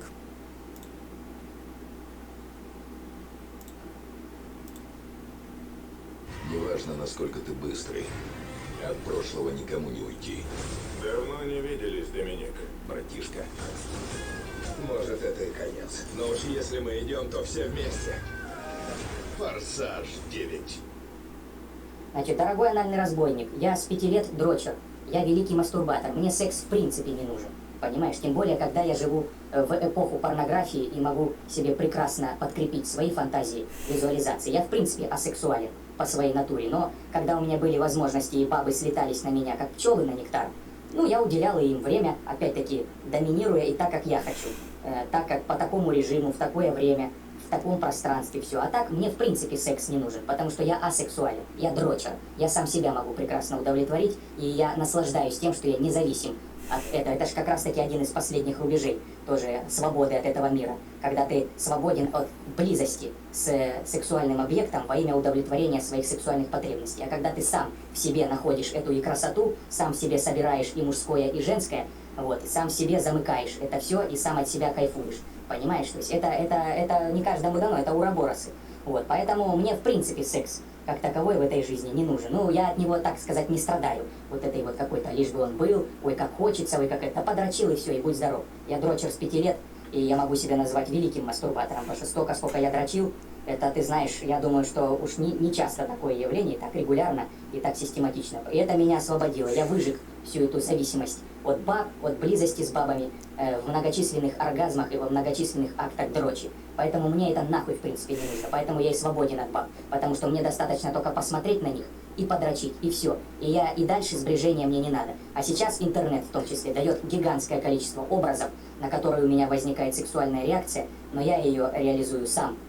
Не со своей баланса, со своего баланса и со своей независимости, не сходя с вот с этой вот тропы независимости. Я наслаждаюсь даже тем, что мне эти бабы даже и не нужны совершенно. Я все могу в этом мире, во всяком случае в этом аспекте, взять сам прекрасно. Срисовал образ, вжился в фантазию, подрочил, кончил, блять, благодать, все свободен. Все. Поэтому я в принципе асексуален по своей натуре и в принципе дрочер.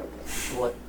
Это знак Ураборос, змей, который схватил сам себя за хвост. Поэтому это вот символ полноценности, самозавершенности, самозамкнутости на себя самого. Поэтому вот так я тебе скажу.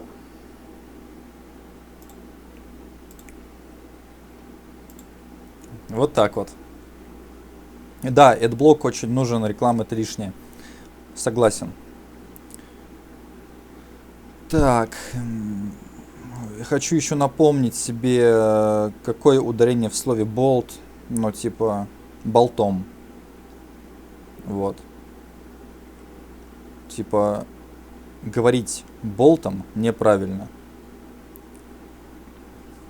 Я сам себе говорю, мало ли что я забуду. Так.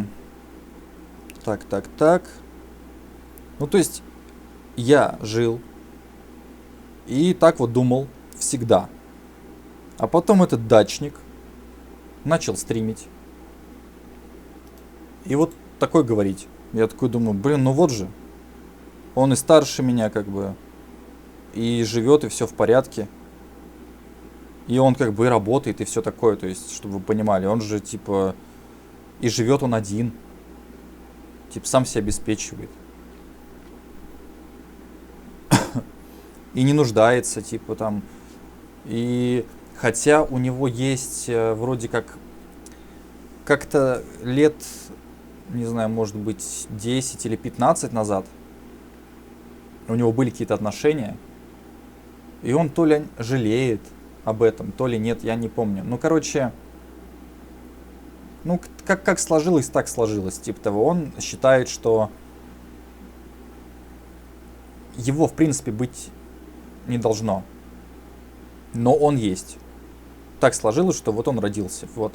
И еще и размножился. Хотя потом задумался, а может быть и надо было типа размножаться. Задумался уже поздно. Вот. И некоторые тоже, им 18 лет исполнилось, они такие, а, да, заведем. А потом уже 28, 30, они такие, а, все-таки зря завели. Вот. Потому что, ну, если жизнь как-то не складывается, не прет как-то. Не, ну у него хотя перло. Он, может, поэтому и в молодости решил завести ребенка. Плюс еще какая-то женщина нашлась внезапно. То есть она, может быть, нашлась из-за того, что у него были деньги. Не просто так. Вот. И то есть, если бы у него в то время не было денег, он бы и с ней бы не встретился, и детей бы у него тоже не было. А так деньги были, дети появились, деньги кончились, все, теперь они не живут вместе, и он новых женщин не ищет, хотя мог бы. Ну как, он уже одну уже нашел, да? И дети родились у него, и дети типа здоровые, да? Так мог бы еще завести, но все, вот он уже понял, что... Да, он может, конечно, и приврать, но я все-таки считаю, что нужно пожить там, до 30, до 35, там, до 40 даже, посмотреть, что как, а потом только уже решать, надо там, нужна семья или нет. Как так в 18 лет? Или какие там беременна в 12, беременна в 15? Какой в смысле беременна, блин? Вы в детском саду, блин, находитесь. Какой беременна? Вы прикалываетесь, что ли? Беременна в 12, блин. Беременна в 16. Блин. И беременна в 16 где-то в каких-то условиях непонятных. Там, блин, туалет на улице. Значит, развалины какие-то, город какой-то. Там автобусы не ходят. Ничего нет. Беременна в 16.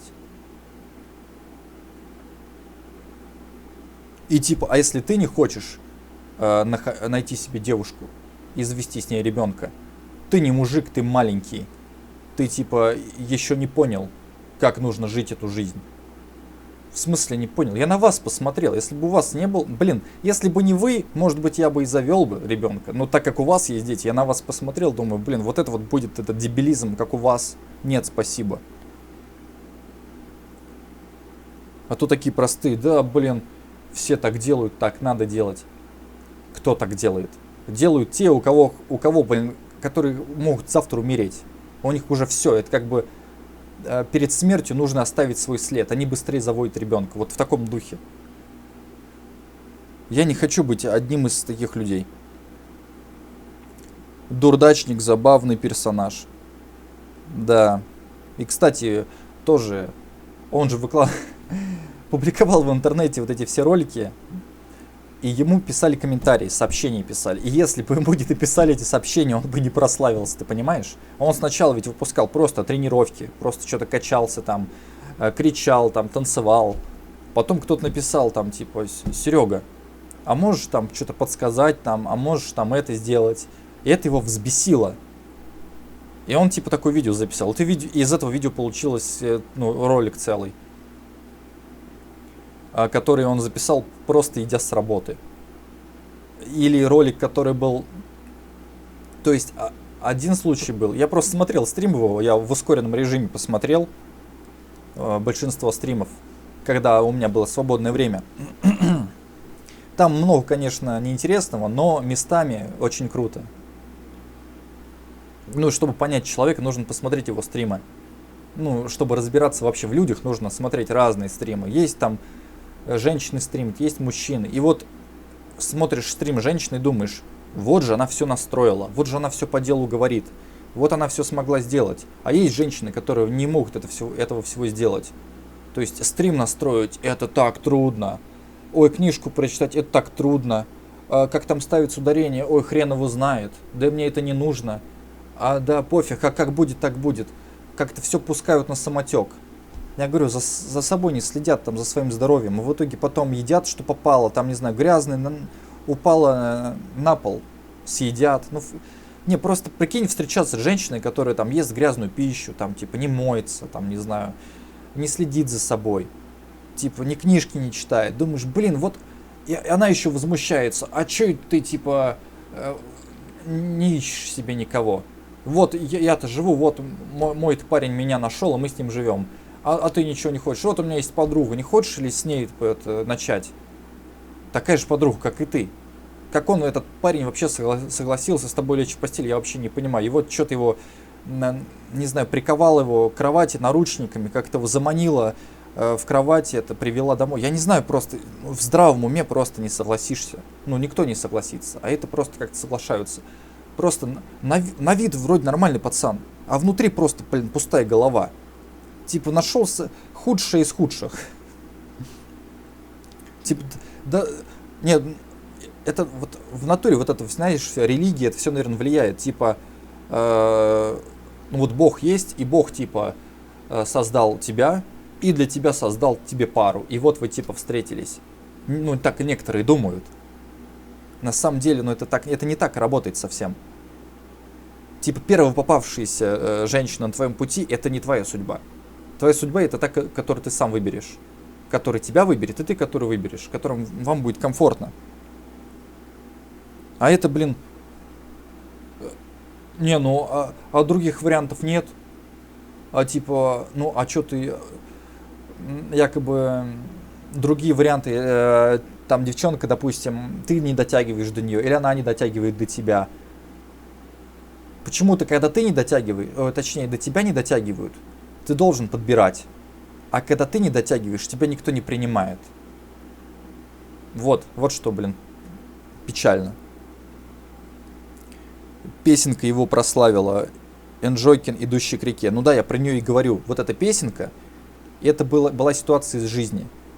Он просто, типа, работал и... Ну, или искал работу в таком что-то духе, там, чем-то пытался заниматься. И, как бы, ему человек что-то предложил. Серегу это не устроило, это его взбесило. Типа, как так? Ты мне предлагаешь, ну, это, типа, ты там, не знаю, столько книжек прочитал, знаешь английский язык, да, там, короче, ты журналист, я не знаю, какой-нибудь, еще прочее. Экономист, философ, не знаю, юрист. А тебе предлагают, не хотите ли работать сотрудником торгового зала в нашем торговом центре, короче, в нашем гипермаркете. И это взбесило просто его. Как ты мне предлагаешь заниматься такой, типа, низкооплачиваемой работой? Типа, я тебе чё, блин, лох какой-то? И он этот ролик записал. Это получилось из этого песня. А второй ролик, где тоже он идет, там уже речь шла, когда ему сообщение написали. Мол, Серега, мне скучно жить, я в депрессии, что мне делать? Серега такой думает, ну да, действительно, вот есть такие люди, у которых в жизни, наверное, ну разные ситуации бывают. И у этого парня, возможно, реально, типа, плохая такая вот ситуация. Случилось такое, что вот он там, не знаю, развелся с женой, потерял там близких, еще прочее, что-то с работы уволили. А Серж открывает его страничку в социальной сети, а у него там все хорошо. Он там в нормальной одежде, кушает еду, там, не знаю, в ресторане и прочее. Серег просто смотрит, думает, типа, что ты мне пишешь, что ты в депрессии, что у тебя все плохо, если вот ты сидишь, у тебя все хорошо. И это его взбесило, он записал ролик. Серега просто, наверное, не подозревает о том, что многие люди, у них они раз в год в ресторане были, и у них эта фотография во всех социальных сетях стоит. Типа, или там какая-то, ну, помылись, побрились, сфотографировались, все, выкладывают, типа, жизнь успешного человека.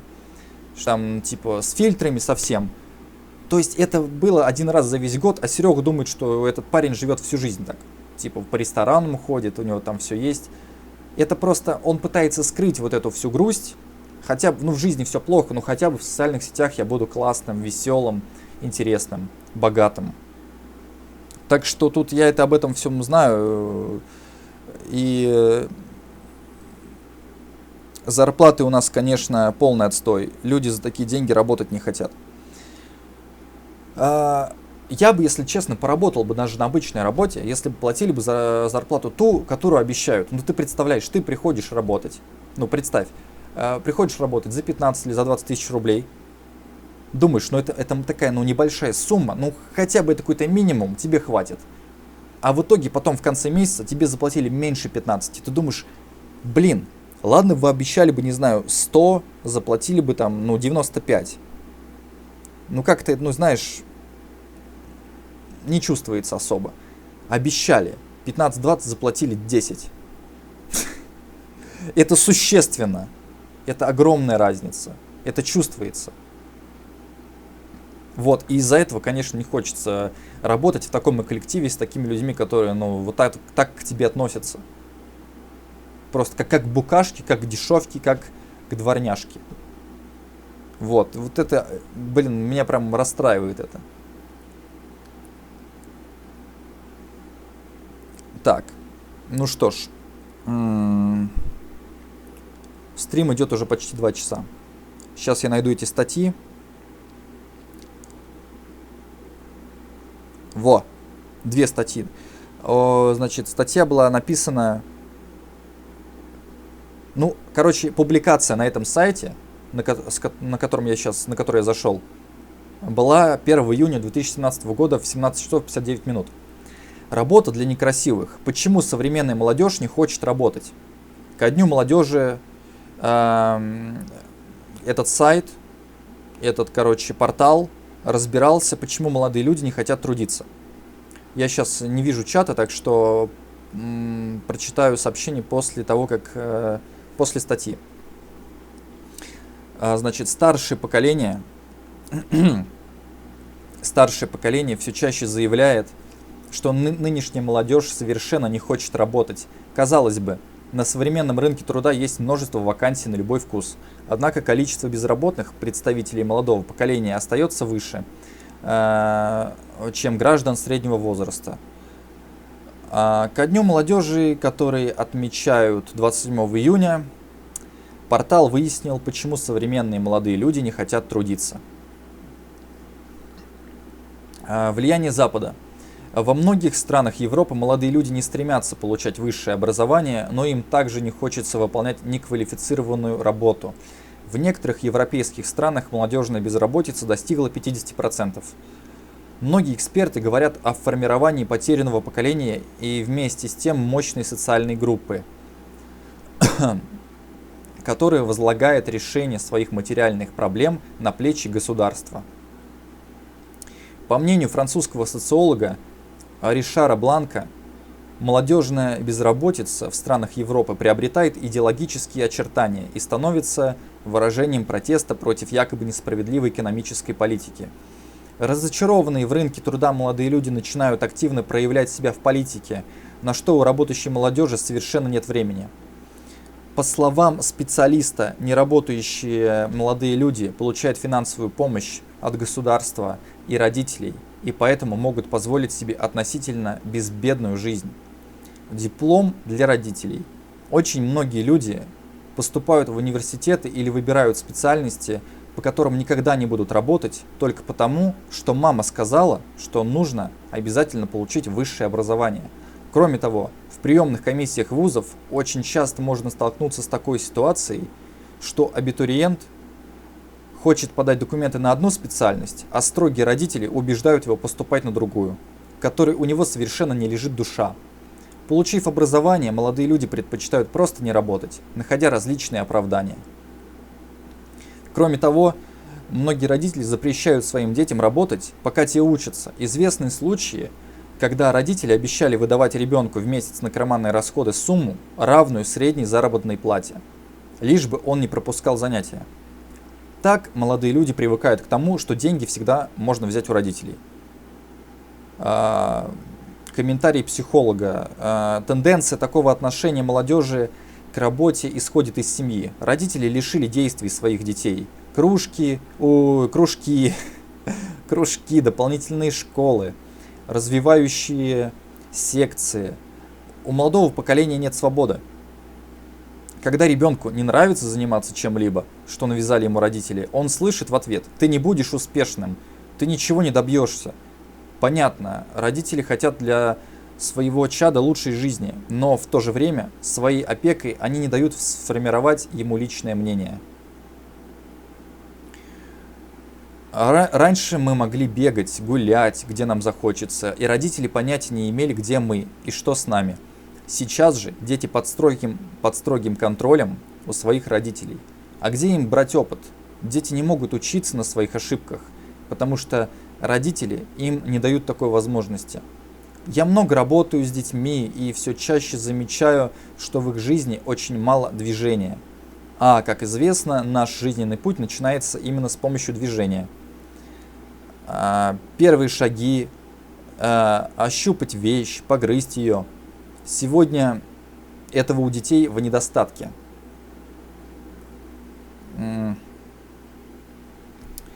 Потому что родители, заботясь, все им запрещают. И это главная проблема. Все и сразу. Некоторые молодые люди, которые никогда не работали, мечтают получить сразу и хорошую должность, и высокую зарплату. Но ведь невозможно получить все здесь и сейчас человеку, который ничего не умеет. Однако далеко не все молодые люди стремятся получить какие-то дополнительные знания и навыки, а также опыт работы. Ведь начинать им придется с самой низкой должности и с самой маленькой заработной платы. Многим не хочется выполнять незначительную, по их мнению, работу. Отсюда часто и возникает разочарование в рынке труда. Среди представителей современной молодежи есть и те, кто не хочет работать, как говорится, на дядю. Они разрабатывают грандиозные бизнес-планы, придумывают разнообразные проекты. Однако, как только молодые люди понимают, с какими трудностями им предстоит столкнуться, все желание начинать свое дело у них быстро пропадает. Из-за боязни возможных трудностей некоторые предпочитают продолжить учебу в университете и получить очередную корочку, которая вряд ли им пригодится, но зато в ближайшие несколько лет они смогут оправдать свое бездействие тем, что заняты на учебе. Преподаватель департамента коммуникаций какой-то, его комментарий. Проблема неработающей молодежи и ее взглядов на существование в этом мире, несомненно, есть. Но нельзя всех косить под одно. Есть те, кто стремится к хорошей жизни путем усердной работы. И также есть те, кто не хочет добывать деньги собственным трудом. Сегодня на трудовом рынке созданы все условия для того, чтобы реализовать себя. Вопрос заключается в другом. Хочет ли это молодое поколение? Раньше в советское время много зависело от страны. Поэтому, когда мы не могли найти работу, вина в основном лежала не на нас. Но сейчас нельзя так сказать молодым людям. Нет работы, проблема кроется только в тебе самом. В поисках легкого заработка. Зачастую современные молодые люди не хотят сидеть днями напролет в офисе, поэтому предпочитают различные творческие профессии. Благодаря современным технологиям у молодежи появилась возможность зарабатывать деньги, не вставая с дивана. Кто-то ведет видеоблоги, а кто-то выкладывает фото в Инстаграм. Размещением рекламы в своем профиле и в соцсетях пользователь вполне может заработать себе на существование. Многие талантливые молодые люди стремятся превратить свое хобби в профессию. Одни пытаются заработать на жизнь, играя на музыкальных инструментах, в подземных переходах. Другие собирают деньги на реализацию различных творческих проектов через интернет. При этом молодые люди не стремятся заработать деньги самостоятельно и не хотят заниматься любым другим видом деятельности, кроме своего увлечения. Директор учебной телевизионной студии школы гуманитарных наук и преподаватель, его комментарий. Читаю. Значит, 21 век характеризуется тем, что деньги можно зарабатывать совершенно новым способом. Сейчас среди молодежи преобладает образ героя нашего времени, который сформировался на фоне развития интернета, социальных сетей и многих других платформ, где можно зарабатывать, не прилагая особых усилий. Волна нежелания работать – это реакция на тренды, которые создают все условия для того, чтобы не бегать по собеседованиям и не штудировать газеты с объявлениями о вакансиях. Сделать аккаунт в сети, срастить в компьютере схемы и многие другие способы, которые позволяют тебе получать доход, не выходя из дома. Вот что сейчас модно. Я думаю, что проблема отсутствия желания работать среди молодежи существует, но в то же время, если выйти в город и присмотреться, то вы увидите полную противоположность. Кто работает официантами в кафе, кто раздает листовки на улице. Кто работает официантами в кафе, кто раздает листовки на улицах. У нас много молодых людей, которые не нацелены на легкий заработок. Просто их так бурно в стране не обсуждают. Такая вот статья. Тут 4 комментария. 2 года назад были написаны. Кто-то пишет, а родители не вечные. Кто-то пишет, бред, я уже несколько месяцев не могу найти менеджера без холодных звонков. Пятидневка, 8 часов рабочий день, адекватная заработная плата, работать не хотят. Более того, сами откликаются, сами звонят и в итоге не приходят на собеседование. Даже не предупреждают. А потом читаем в инете, не могу найти работу. Бред, я 3 года не могу устроиться на работу дворником. 70% вакансий это фейк. Остальные 30% вакансий недоступны. И какой-то еще такой длинный комментарий. Рассказы про зажравшуюся молодежь это вранье. Персонаж, который не может найти себе менеджера, наверняка хороший считает зарплату 20 тысяч рублей на проезд, ЖКХ и доширак. Другой работы для молодежи в стране нет. Тем более нет работы, подразумевающей квалификацию. С дипломом сегодня молодом подразумевающей квалификацию. Точка. С дипломом сегодня молодому человеку устроиться невозможно. Даже с самым престижным ГИМО, МГУ молодые специалисты никому не нужны. Нужны те, кому можно недоплачивать, направляя сэкономленные на фонде оплаты труда средства на поощрение начальства. Для молодежи это тупик. Семьи у сегодняшних молодых до 30 не, семьи у сегодняшних молодых до 30 не будет. Детей тем более. Вот и вся молодежная стратегия в РФ сегодня. Спасибо правительству и чиновничеству, жируют одни силовики. Докатились. Вот статья из интернета, опубликована в 2017 году, когда я еще даже подкасты не вел. Когда я даже не думал о работе, я еще, типа, наверное, в то время числился в институте. То есть я там в 18 году закончил, а в 17 эта статья была написана. То есть ты учишься, а уже такие статьи выходят. Уже люди там взрослые говорят, что эти вакансии фейк, это все типа фигня полная. На обычную работу, где не нужна квалификация никакая, ну типа нет мест. Сказочники одни. И такие заводят детей. Группа «Друзья до утра». Привет, можешь ответить на вопрос? Да, конечно, пиши, только если ты еще здесь. Потому что я же это пока читаю. Я не видел, кто тут в чате. То есть, скорее всего, кто-то заходит и уходит. Типа в таком духе. Ну ладно, короче, я сейчас подожду минутку. Если вопрос напишет человек, отвечу. А если нет, продолжу читать. Там вторая статья тоже про работу. Я хотел эту статью еще давно прочитать. Это у меня в самом верху на смартфоне. Вот вкладки у меня открыты. В самом верху просто. Типа, я уже давно хочу. Просто то там что-то случилось, то это, то первое, то второе.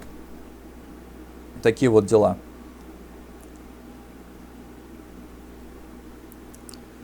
И ладно бы, знаешь, я бы это все рассказывал, ну, на камеру, да, или там в жизни, и типа, а что ты, типа, ты это все придумываешь, все, это все классно. Вот статья, это не я написал, это вообще какой город, сейчас скажу, это город. Короче, Приморский край. Это вообще, типа, я живу, блин, в центральной полосе России. А это вообще другой регион. Другая местность.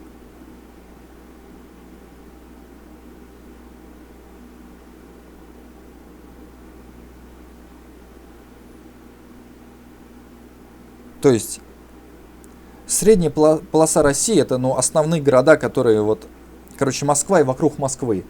Там, не знаю, 1000 километров туда, там вверх, вниз, на запад, на юг, на восток, на север. Вот, и в этой полосе у меня такие же проблемы. А тут, блин, Приморский край.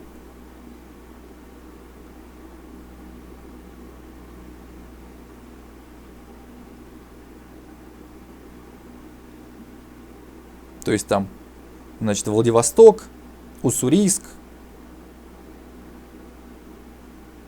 Хабаровск, даже Красноярск, наверное, тоже это, ну, тут похожие запросы, типа там Красноярск, это уже, наверное, не Приморский край. Приморский край это Владивосток, Хабаровск. Основные города какие там. Ну, там еще какие-то села есть. Типа, это вообще там, короче, очень, очень далеко.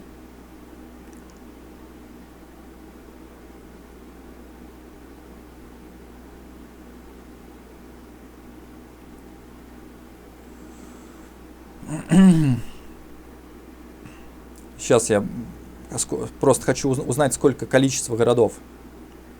Типа...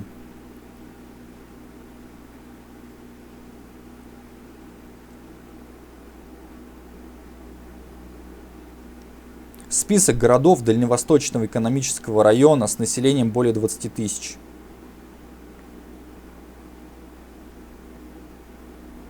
А это... Ну, короче, тут несколько... Ой, тут много городов. Ну, короче, вот... Владивосток, Хабаровск. Все, хватит.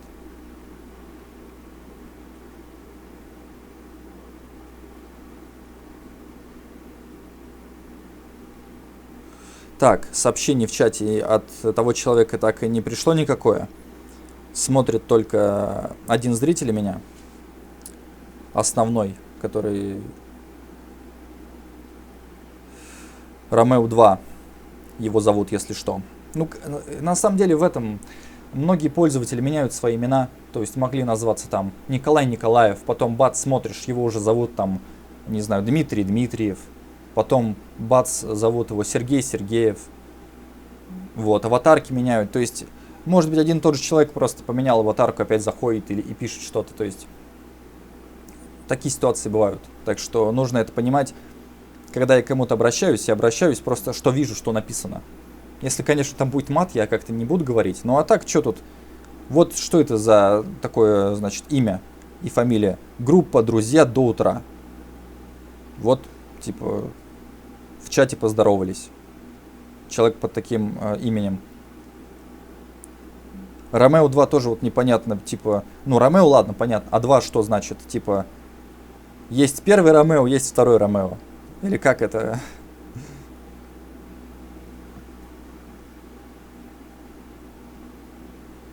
Типа... Ну, я не обращаю на это внимания, типа, ну, можно написать что угодно. Можно написать, там, не знаю...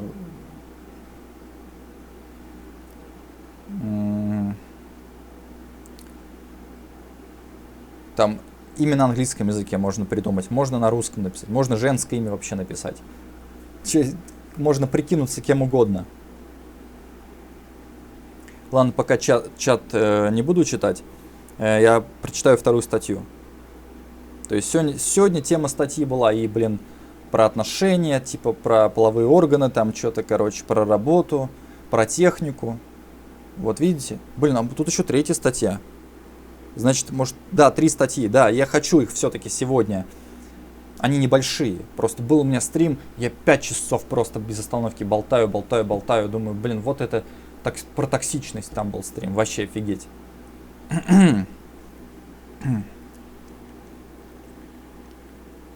Нет, тут что-то много. Не много. Все, отличная статья.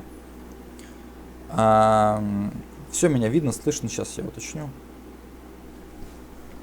Блин, как мне... Может, вот так вот посидеть немножечко? Нет, как-то... Поближе просто, может, вот так вот подвинуться. Да. Звук-то все нормальный. Сейчас я уточню.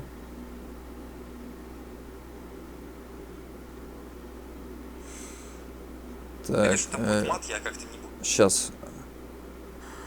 1, 2, 3.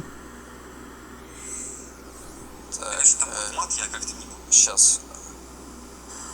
1, 2, 3. Да, нормальный. Нормальный звук. Так.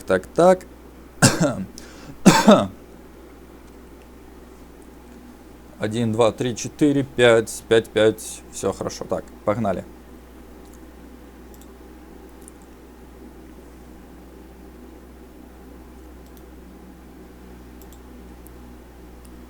Исследовательский центр портала superjob.ru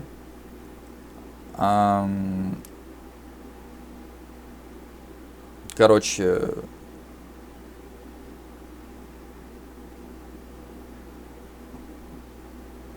читаю информацию с сайта superjob.ru вам. Статья, офигеть, Дата статьи, дата публикации 20 октября 2009 года.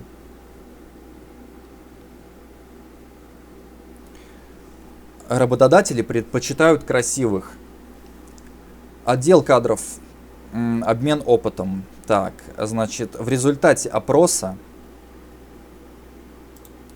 то есть, понимаете, я еще учился в школе, не знаю, в 8 классе, наверное, когда эта статья была опубликована. То есть, ты еще не выпустился, ты еще несовершеннолетний, а уже проблема. У тебя уже как бы палки в колеса тебя вставляют. То есть, ну как вставляют? Ну, твои родители, можно сказать, потому что, ну, они тебя таким создали. И если внешность какая-то нестандартная, не знаю, ну, что-то как-то, ну, не как все ты, то не видать тебе хорошей работы. Ты будешь либо пойдешь на плохую, либо придется самому на себя работать. Вот. Я бы, конечно, даже хотел, да, работать сам на себя, но начинать-то нужно все равно, на кого-то ты работаешь, потом ты уходишь. Вот. Поэтому... Что там у меня? Волосы. Ничего, что они у меня вот тут немножко... Да, пофиг. У меня что-то вот тут еще, да. Да ладно. Не мешает ничего. Пойдет. Короче. То есть, я, допустим, я ставлю себя на место родителя любого. И такой, читаю вот эту статью в 2009 году, к примеру. Или вот даже сейчас. И думаю, как после всего этого заводить ребенка? То есть, я, не трудоустроен. Я, типа, обречен. И мне заводить еще одного и тоже обрекать его на это. Зачем? Мне что, делать нечего. Типа, ну, что должно быть в голове, что вот, ну, типа, надо? Как надо-то, Как будто на земле, типа, это, знаете, как там какая-то порода, какие-то там медведи или что, волки или кто, что там еще, эти... Была какая-то новость, типа, какая-то птица, что ли. Она есть даже в Красной книге, и все, типа, последняя особь умерла. Или какой-то там тигр, этот, белый. Не помню, какая вот... Сейчас я вот найду это... Умер...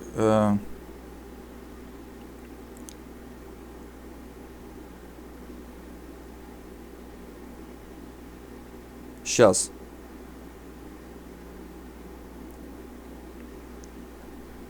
Сейчас, вот.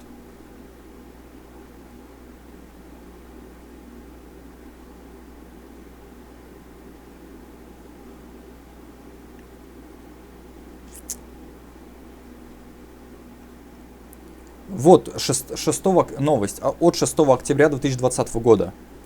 В Хабаровском крае погиб занесенный в Красную книгу амурский тигр. Так, что здесь с ним случилось-то?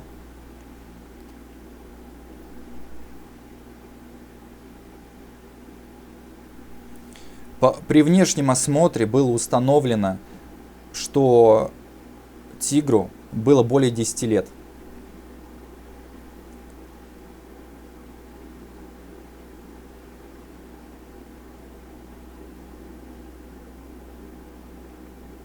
Ну, не написано причина смерти, это просто новость, надо другую искать еще. Короче, здесь еще есть другая новость.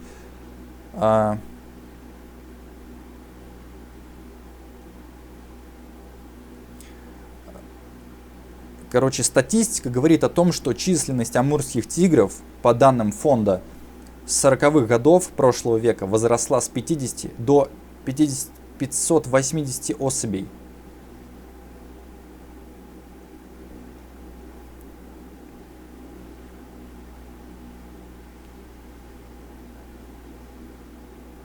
Сейчас, секундочку.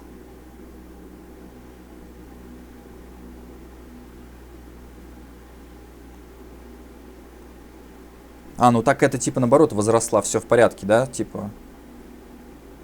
Я просто хотел новость такую, где наоборот было очень мало. Нет, ну все-таки написано, вот 23 мая 2019 года Всемирный фонд дикой природы сообщили, значит, в пресс-службе Всемирного фонда дикой природы сообщили, что в стране под угрозой исчезновения находится 6 видов животных.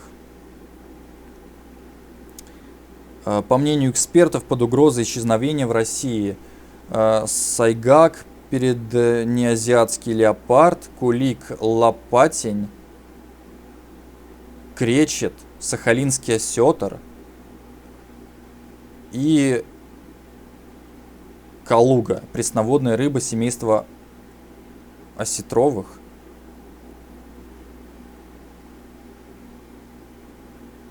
При этом фонд отметил, при этом в фонде отметили, что популяция некоторых видов, находившихся на грани вымирания в 20 веке, возросла. Так, например, численность амурских тигров, по данным фонда, с 40-х годов прошлого века возросла с 50 до 580 особей. То есть раньше умирало всего лишь там 50, сейчас 580. За несколько лет там, наверное, в таком духе. Или за год, хрен его знает. Ну, много, короче. Вот, сейчас.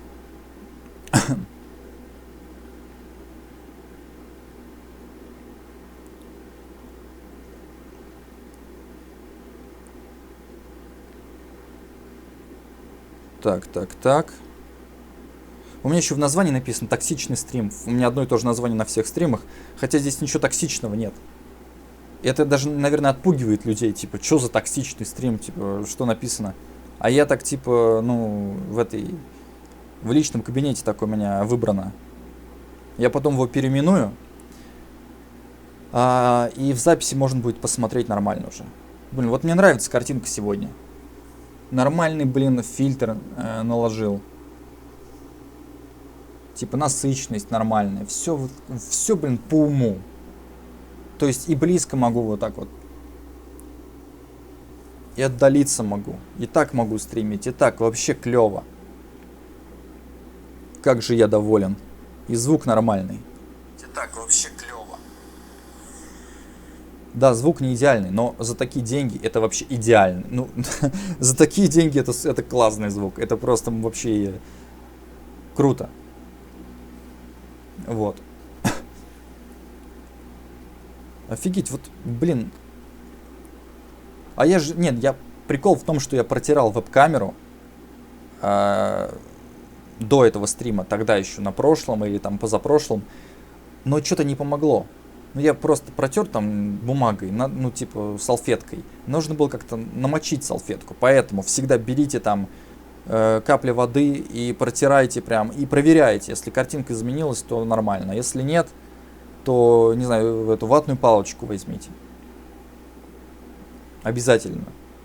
Чтобы было видно и слышно. А то, я говорю, хоть, блин, кинокамера какая-то будет. Один хрен качество...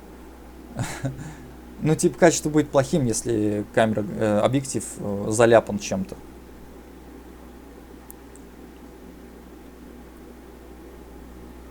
Вот, читаю, значит, статью. Прикол в том, что никто из моего окружения никогда, да и в интернете я особо нигде не видел, чтобы вот такие статьи кто-то мне скидывал почитать. Никогда. Настолько, блин, тормознутые, отсталые. О чем они только думают? Да, все прекрасно, все супер. До вас вот это дерьмо тоже дойдет. Если написано где-то, что типа кого-то сократили, вас тоже сократят. Вы подождите. Рано радуйтесь. А то такие все, блин, ходят. Да вот мы умны, да у нас там образование, да мы там зарабатываем. Это не образование влияет на вашу жизнь. Это влияют связи, там родители и прочее, удача. Причем здесь образование? Вы думаете, я мало что ли чего-то знаю? Я на стримах много чего не говорю. Я вообще на стримах, блин... Во-первых, задумайтесь, если я на стримах не матерюсь, я уже сдерживаюсь. А еще я сдерживаюсь и не говорю какие-то вещи на камеру тоже. В таком же духе. Обхожу их стороной. Какие-то говорю, какие-то нет. Но я сдерживаюсь. Это уже о многом говорит. Вы много чего не знаете. У вас представление о людях вообще неправильное. Если я говорю, иногда просто находиться рядом с человеком, когда ты находишься рядом с человеком, лучше какие-то слова не произносить. Потому что, ну, я чувствую, что человек этого не хочет. Хотя я, ну, типа, я бы мог много чего кому сказать. Но я понимаю, что, ну, типа, это не мне хорошо не будет, не им. Они все равно не прислушиваются. А мне, типа, это... начнут, типа, на меня наезжать в ответ. Хотя я ничего плохого не имел в виду, но просто, типа, было, значит, вижу что-то, какой-то недостаток, я могу о нем сказать. Хотел бы сказать, но не буду, не могу, типа. Или буду вести себя, типа, якобы там, даже если человек совершил плохой поступок, я все равно, типа, не буду на него наезжать, как-то его винить, но больше с ним иметь дел не буду. То есть, если на моих глазах что-то произошло, я, типа, ну, смирюсь с этим, типа, сегодня. День закончится, все, больше с тем человеком не увижусь. Потому что, ну, я же не смогу просто взять вот так, развернуться и уйти. Это будет как-то странно, типа, а чё ты это, что тебя как-то расстроило? Я буду показывать, что меня ничего не расстроило, я буду, типа, находиться с людьми до конца вечера, а потом все, как бы, да, дела у меня там, еще что-то. Короче, все, чтобы никто ничего не понял, не заподозрил. Так и здесь, на стриме, чтобы никто ничего не заподозрил, я там, типа, не буду поднимать какие-то темы, не буду там материться, еще что-то. Но это и в моих интересах, мне, чтобы привыкать нормально записывать ролики и в жизни быть нормальным, лучше вот это делать, чем, ну, как бы, развивать эту привычку, чем не развивать. Так, в результате опроса, проведенного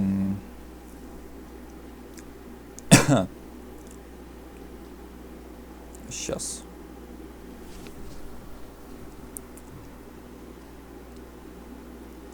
Так, может быть, как.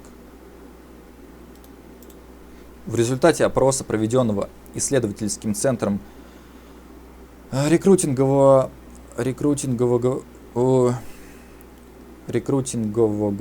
портала superjob.ru, выяснилось, что работодатели при прочих равных отдают предпочтение соискателям с привлекательной внешностью.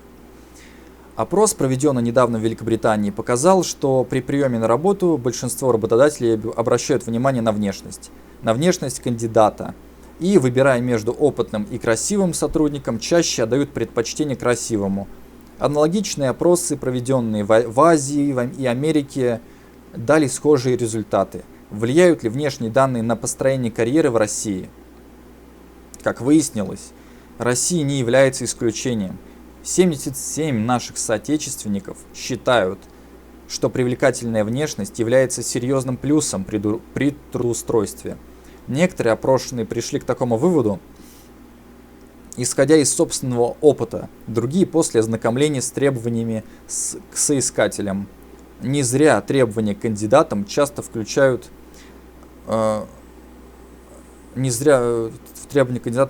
фразу, наверное, тут вот тоже иногда статьи читаю, и как будто буквы не хватает. Не зря в требования к кандидатам часто включают фразу «презентабельная внешность». Это дополнительный плюс, конечно, при наличии знаний и опыта. Конечно, при наличии знаний и опыта человек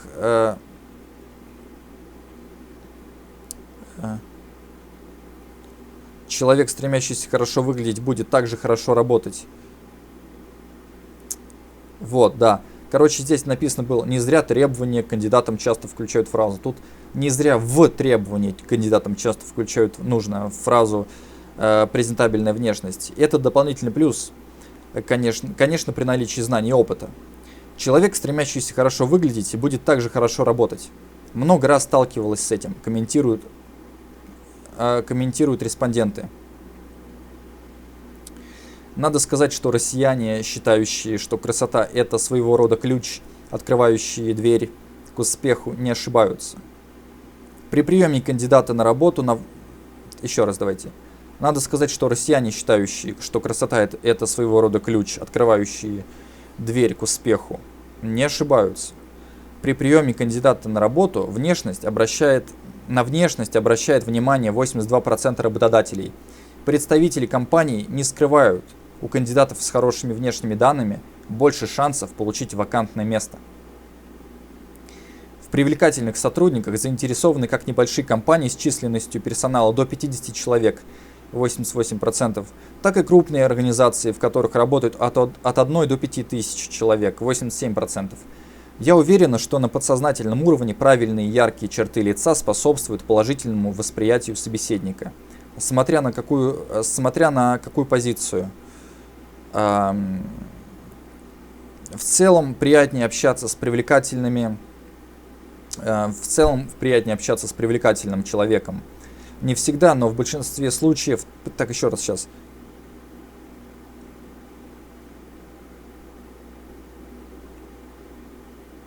Типа тут ответы. Так, я уверена, что на подсознательном уровне правильные или яркие черты лица способствуют положительному восприятию собеседника. Дальше. Смотря на какую позицию. В целом приятнее общаться с привлекательным человеком. Не всегда, но в большинстве случаев красивая внешность располагает, считают представители российских предприятий и организаций. 13% россиян не склонны придавать внешности столь решающее значение. По их мнению, в работе главный опыт. Самое основное – мозги и умение их применить, начиная с собеседования. Чаще других мнений о том, что внешность не влияет на карьеру, придерживаются опрошенные старше 55 лет, 23%. Старики или взрослые люди, они реально думают, да, это не влияет, а это, оказывается, влияет. Просто они тоже, тогда и жизнь была другая немного. Как они, рассуждают по тем временам еще. Сравнивают. Это несравнимо, вы что, с ума сошли, что ли? Работодателей, разделяющих данное мнение, несколько меньше, 11%. Чаще всего это представители крупных корпораций, в штате которых числится свыше 5 тысяч человек. Затруднились с ответом на поставленный вопрос 10% россиян и 7% представителей компаний. И те, и другие полагают, что внешние данные могут влиять на успех в трудоустройстве. Однако многое все же зависит от конкретной ситуации и способностей соискателя. Все зависит от ситуации и специализации. Надо еще уметь эти данные преподнести. Отталкивающая внешность может быть причиной отказа в приеме на работу. Однако, если специалист хороший, а работа не предполагает общение с клиентами, сделать карьеру не проблема. Так на любой работе приходится общаться с клиентами. На любой. Так что нет шансов. Какая, карьера? Интересно отметить, что за минувшие 2 года число россиян, считающих красоту ключом от всех дверей, сократилось на 7%. В марте 2007 года таких было 84%. Очевидно, это результат ужесточения конкуренции на рынке труда. В непростых экономических условиях привлекательная внешность все чаще срабатывает лишь при наличии у соискателя способностей, знаний и недюжинного опыта. Место проведения опроса – Россия. Все округа. Все округа. Разве так правильно? Может, все округи? Место проведения опроса. Все округи. Время проведения 15-16 октября 2009 года. Исследуемая совокупность экономически активные жители России старше 18 лет. Размер выборки 1800. И тут, дальше идет вопрос. Согласны ли вы с утверждением, что хорошие внешние данные являются серьезным плюсом при трудоустройстве и построении карьеры? Ответы респондентов распределились следующим образом. И тут да, нет, проценты мужчин и женщин до 25, старшие 35 и в таком духе. И, конечно, когда ты, спрашиваешь, у людей, задаешь им вопросы, они же тоже работники. И они знают, они понимают, взяли ли их на работу из-за внешности или нет. Также и кто принимал, они тоже принимали и говорят, да, мы всегда берем из-за внешности. Вот так и складывается этот, блин, напрос. Вот это соотношение, типа, да, нет. Так что, ну да, конечно, можно сказать, да, это старая, 14 лет назад, это, блин, публикация. Сейчас все изменилось. Да нифига не изменилось. Дальше.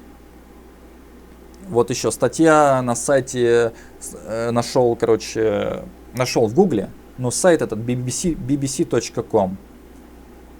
20 июля 2015 года статья появилась на сайте. Неприглядная правда. Как внешность влияет на нашу жизнь. Сейчас. Чат проверю. Как видишь, Ромео 2. Зрителей не прибавляется. Я стримлю уже 2,5 часа. Как был ты здесь один там, ну или еще там кто-то. И все. Типа 2 зрителя или 1 зритель. Вот так вот. Без рекламы никогда не найдут просто меня. И ну я уже и смирился с этим. Ну и хрен с ним. Я делаю для себя это все. Типа, что потом могу на себя посмотреть и послушать себя.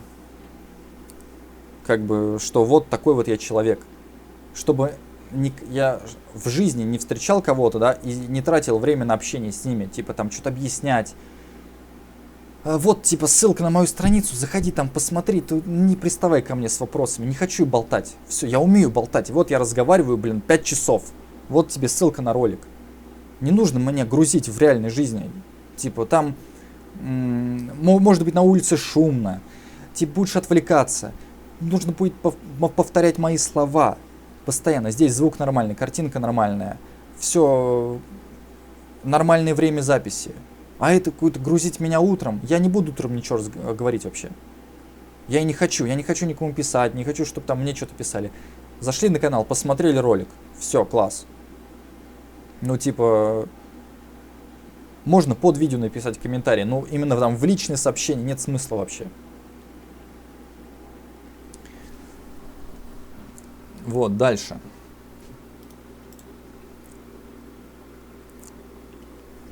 Блин, во рту как будто бы немножко пересыхает, но ладно.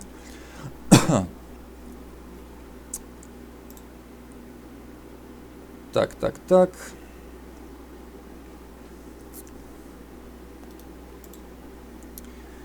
Черты собственного лица могут сильно помогать или сильно мешать человеку. И дело тут не только в привлекательности. Окружающие обычно неосознанно оценивают вашу внешность по таким критериям, о которых вы и не задумывались, предупреждает корреспондент BBC. Представьте, что у вас есть не идентичный близнец. Вы получили одинаковое воспитание, имеете одинаковый коэффициент интеллекта, одинаковое образование, одинаковые хобби. Вы в равной степени общительные, склонны к приключениям, интересны. Ходите заниматься спортом в один и тот же спортклуб. Любите есть одни и те же блюда. С духовной и интеллектуальной точек зрения вы двойники. А есть лишь одно отличие – ваши лица. Есть лишь одно отличие – ваши лица. Скажем, у одного из вас полудетские черты с широко раскрытыми глазами, а у другого резкие скулы и более брутальный, в чем-то даже слегка неандертальский лоб. Как с течением лет сложится в вашей жизни? Пойдете ли вы одним и тем же путем? Пойдете ли вы одним и тем же путем, или же небольшие различия во внешности заставят вас выбрать разные дороги? Верно последнее. Лишь только бросив на вас один взгляд, окружающие сразу делают выводы о ваших способностях и о том, можно ли вам доверять. Решают, лидер вы или исполнитель. И эти предубеждения способны влиять на важнейшие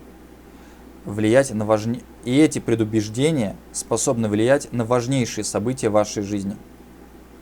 Определяя самые разные вещи, от круга друзей до баланса на банковском счете, еще раз, и эти предубеждения способны влиять на важнейшие события вашей жизни, определяя самые разные вещи, от круга друзей до баланса на банковском счете. До баланса на банковском счете.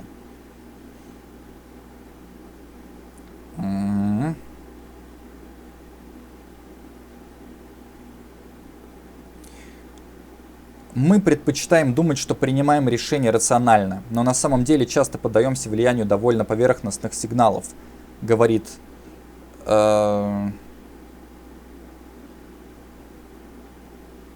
какой-то человек из университета.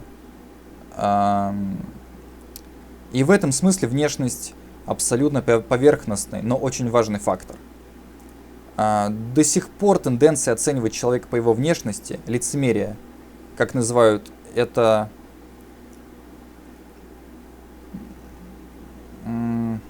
до сих пор тенденция оценивать человека по его внешности, лицемерие, короче, вот так прочитаю. До сих пор тенденция оценивать человека по внешности воспринималась как данность. Но чем глубже ученые разбираются в том, какое влияние это оказывает на нашу жизнь, тем чаще они начинают задумываться, не стоит ли считать лицемерие вредным предрассудком, с которым нужно бороться. Его основной составляющей, пожалуй, можно считать физическую привлекательность. Особенно если учесть насколько пристально мы следим за похождениями знаменитостей. Еще в 90-х годах 20 века экономист обнаружил, что красивые люди могут зарабатывать на 10-12% больше, чем их заурядно выглядящие коллеги. Причем эта тенденция наблюдается в самых разных отраслях профессиональной деятельности, от американского футбола до права и даже экономики. Даже самые небольшие отличия во внешности могут отправить близнецов разными жизненными путями. Открытие неприятное, говорит открытие неприятное. По прошествии пары десятилетий, говорит какой-то человек. Правда, он обнаружил как минимум одно исключение из правила. Миловидная внешность не очень-то полезна людям, промышляющим вооруженным грабежом. Если грабитель может запутать вас, чтобы заставить отдать деньги, то ему не приходится прибегать к физическому насилию. Если грабитель может запугать вас, чтобы заставить отдать деньги, то ему не приходится прибегать к физическому насилию, замечает чел один там. Как мы уже писали, законопослушным людям красота тоже не всегда помогает. Привлекательную женщину, к примеру, могут завалить на собеседовании, посчитав, что внешность может мешать ее профессиональной деятельности. Так или иначе, мы временами приписываем красоте слишком большое значение, забывая о других формах лицевой дискриминации.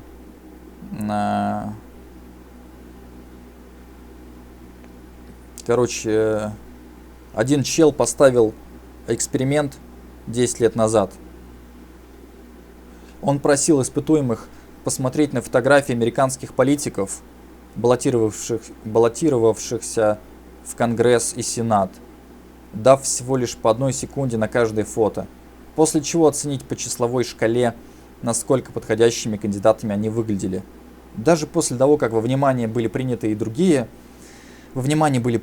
факторы, такие как возраст и привлекательность, оказалось, что секундное размышление позволило участникам эксперимента угадывать победившего кандидата в 70% случаев. В 70% случаев.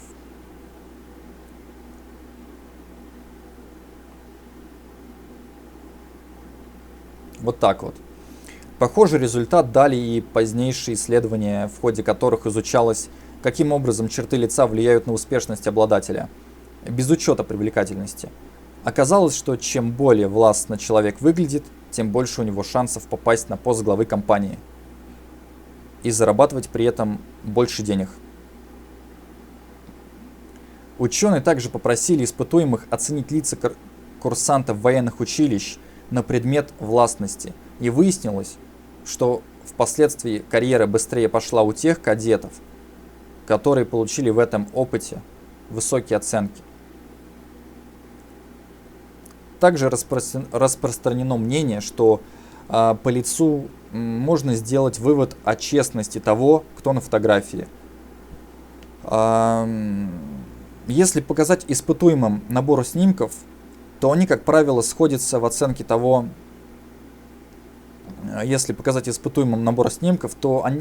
как правило, сходятся в оценке того, каким людям можно доверять, что сказывается на готовности одолжить тем денег.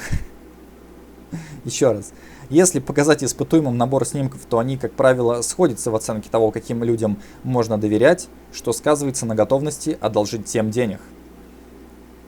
В суде открытое лицо даже может помочь уйти от наказания. Ученые выяснили, что подозреваемый, который внешне В суде открытое лицо даже может помочь уйти от наказания. Ученые выяснили, что подозреваемые, которые внешне внушают доверие, имеют больше шансов быть оправданными при равноценных уликах.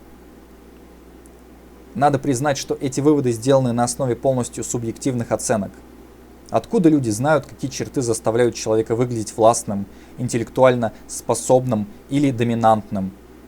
Возможно, мы просто реагируем на выражение лиц, открытую улыбку или недовольно сдвинутые брови.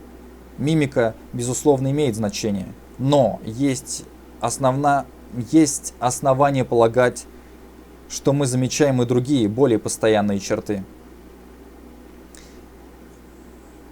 К примеру, в исследованиях использовали тщательно разработанные компьютерные изображения лиц с полностью нейтральными выражениями, чтобы исключить влияние мимики на восприятие. Ученые просили испытуемых дать лицам оценку и, сравнивая оценки многочисленных изображений, сумели создать фотороботы, черты которых наиболее полно отражают ту или иную особенность характера. Глядя на эти фотороботы, можно сделать вывод, что мы в нашем восприятии человека ориентируемся на целый комплекс разных черт лица, от формы бровей до костной структуры черепа. Взгляните на это фото и оцените, выглядите ли вы сами компетентно, властно, экстраверсивно или благонадежно. И тут фотографии типа. Да нет так смысла показывать. Тут, короче, типа отражают лица компетентность, властность, экстраверсию и благонадежность. Типа А, Б, С, Д. Вот в таком духе. Возможно, вы полагаете, что уж сами-то никогда не стали бы воспринимать окружающих людей столь поверхностно. Но на самом деле, стоит нам кого-то повстречать, как мы тотчас же бессознательно даем этому человеку оценку. Там журналист продемонстрировал, что на формирование первого впечатления о личности уходит всего 40 миллисекунд. На то, чтобы один раз моргнуть, уходит в 10 раз больше времени. И навык этот формируется с самого раннего детства, с самого раннего возраста. 3-4-летние малыши на основании внешности уже берутся делать выводы о том, кто плохой, а кто хороший. В таких поверхностных суждениях, в принципе, нет ничего страшного, при условии, что они в основном соответствуют действительности. Разумное зерно в них и правда есть. Провели еще один эксперимент, участники которого играли в экономическую игру. Им выдали по несколько евро, и они должны были решить, инвестировать ли их в других игроков, которые в свою очередь могли либо взять все деньги себе, нечестный вариант, или поделиться прибылью, честный вариант. На основании лишь одной фотографии участники могли предсказывать, какой вариант поведения выберет партнер. И выяснилось, что с помощью фотопортрета они действительно угадывали чаще, чем если бы они делали выбор чисто случайно. Ученый считает, что итоги этого опыта заставляют задуматься о любопытных вопросах человеческой эволюции. Трудно понять, почему природа решила ставить нам на лицо знак «мне доверять нельзя». Трудно понять, почему природа решила ставить нам на лицо знак «мне доверять нельзя». Типа клеймо на лбу у тебя, ты типа уголовник, все, живи с этим. Кроме того, на лице также может отражаться уровень гормонов и состояние здоровья иммунной системы. Знаете, что мне напоминает вот эти все эксперименты, вот эти все тесты, статистика, типа как эти мыши в клетке, на них опыты ставят какие-то, типа подопытные кролики и прочее. Вот так же с людьми, типа люди ничем не отличаются. Большинство людей, они тоже животные. Есть какой-то там 1% людей, которые у них там другой склад ума, вообще другое восприятие мира.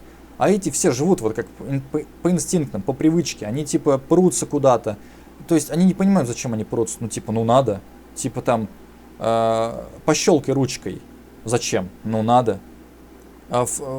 Включи воду, стой и просто смотри в одну точку. Зачем? Ну надо. Типа человек никогда не задумывался о том, что ну типа может и не надо это делать. Может я как-то через силу перестану это делать. Нет. Вот типа тянет меня, я попрусь. Вот и все как бы. И таких людей не изменишь. И кто-то может даже этим пользоваться в своих целях, конечно, тоже вот. То есть какие-то умные люди понимают, что большинство людей животные. Они изучили, как ведут себя животные, на что они реагируют, и, короче, зарабатывают на этом деньги. Животные довольны, и чел доволен. Вот и все. Я тоже, может, как-нибудь изучу этот вопрос, типа того, потому что очень много похожих людей, прям одинаковых, прям предсказуемых, прям вот все о них известно. Настолько, типа, они прозрачные, что, типа, даже не хочется с ними, блин, общаться. Насквозь их вижу, блин.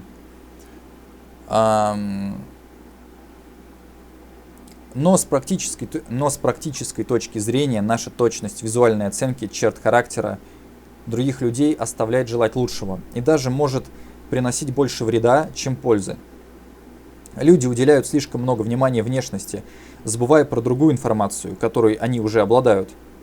К примеру, в играх, где важны честность и доверие, участники склонны верить партнеру с невинными чертами лица, даже имея достоверную информацию о том, что этот человек ранее был увлечен в обмане. То есть, прикиньте, человек первый раз обманул, второй, третий, а ему продолжают доверять. Просто типа лицо такое доброе, милое, типа честное, но оступился, с кем не бывает.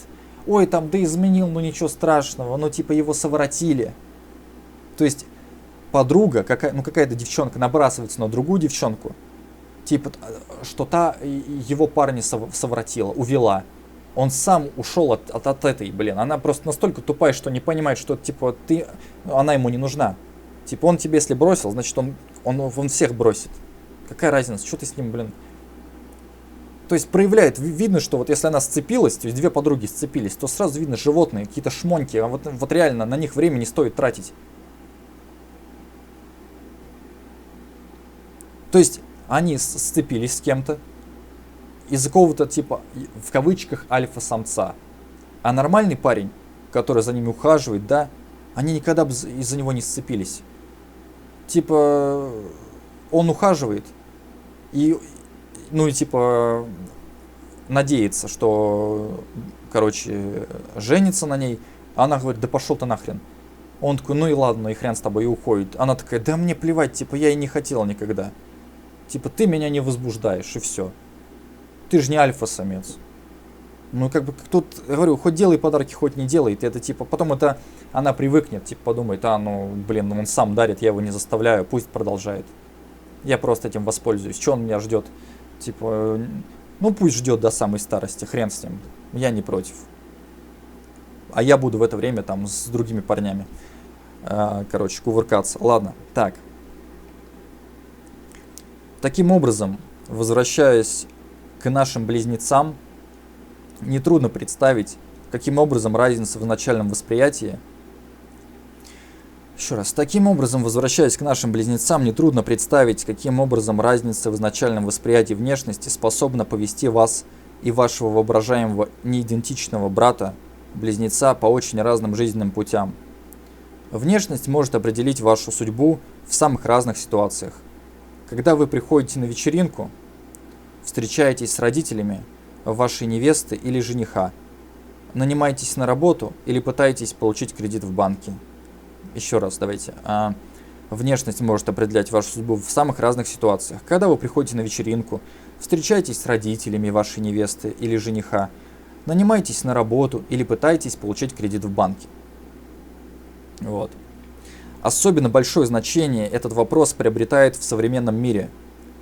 При помощи учетных записей в социальных сетях мы можем формировать впечатление о себе еще до того, как мы начинаем говорить с человеком.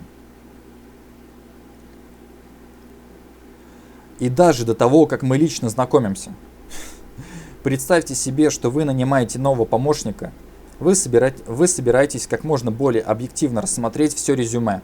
Но если вам на глаза попалась фотография, то в вашу душу уже заронено зерно предвзятости.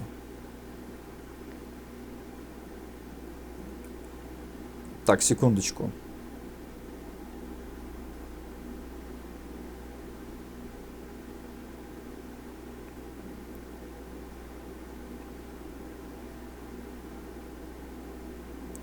Так, сейчас.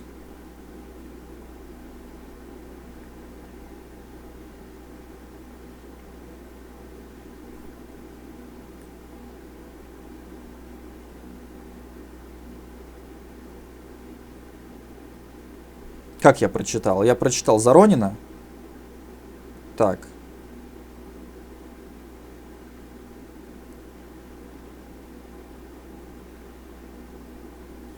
Ладно, дальше сейчас. Немного осталось.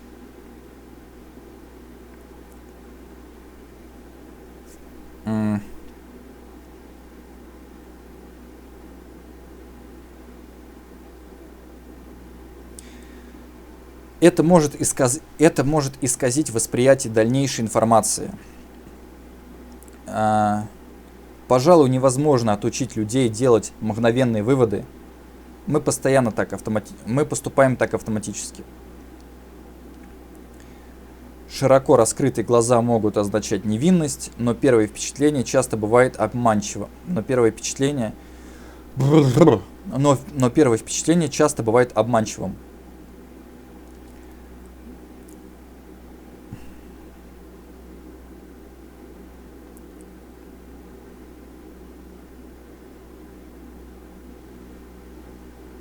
Ща. Так, дальше читаю. Так.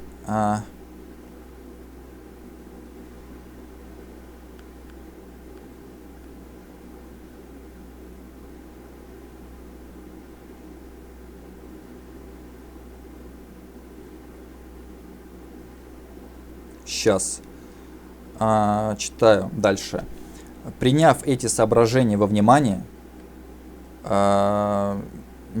подготовили статью, в которой писали, что психологам пора задуматься о методах противостояния лицемерию. Если необходимо принять важные решения, то я стараюсь структурировать поступающую информацию таким образом, чтобы лицо появлялось в самом конце процесса. Когда мы проводим собеседование с выпускниками, я еще до личной встречи знаю, хочу ли я работать с тем или иным кандидатом.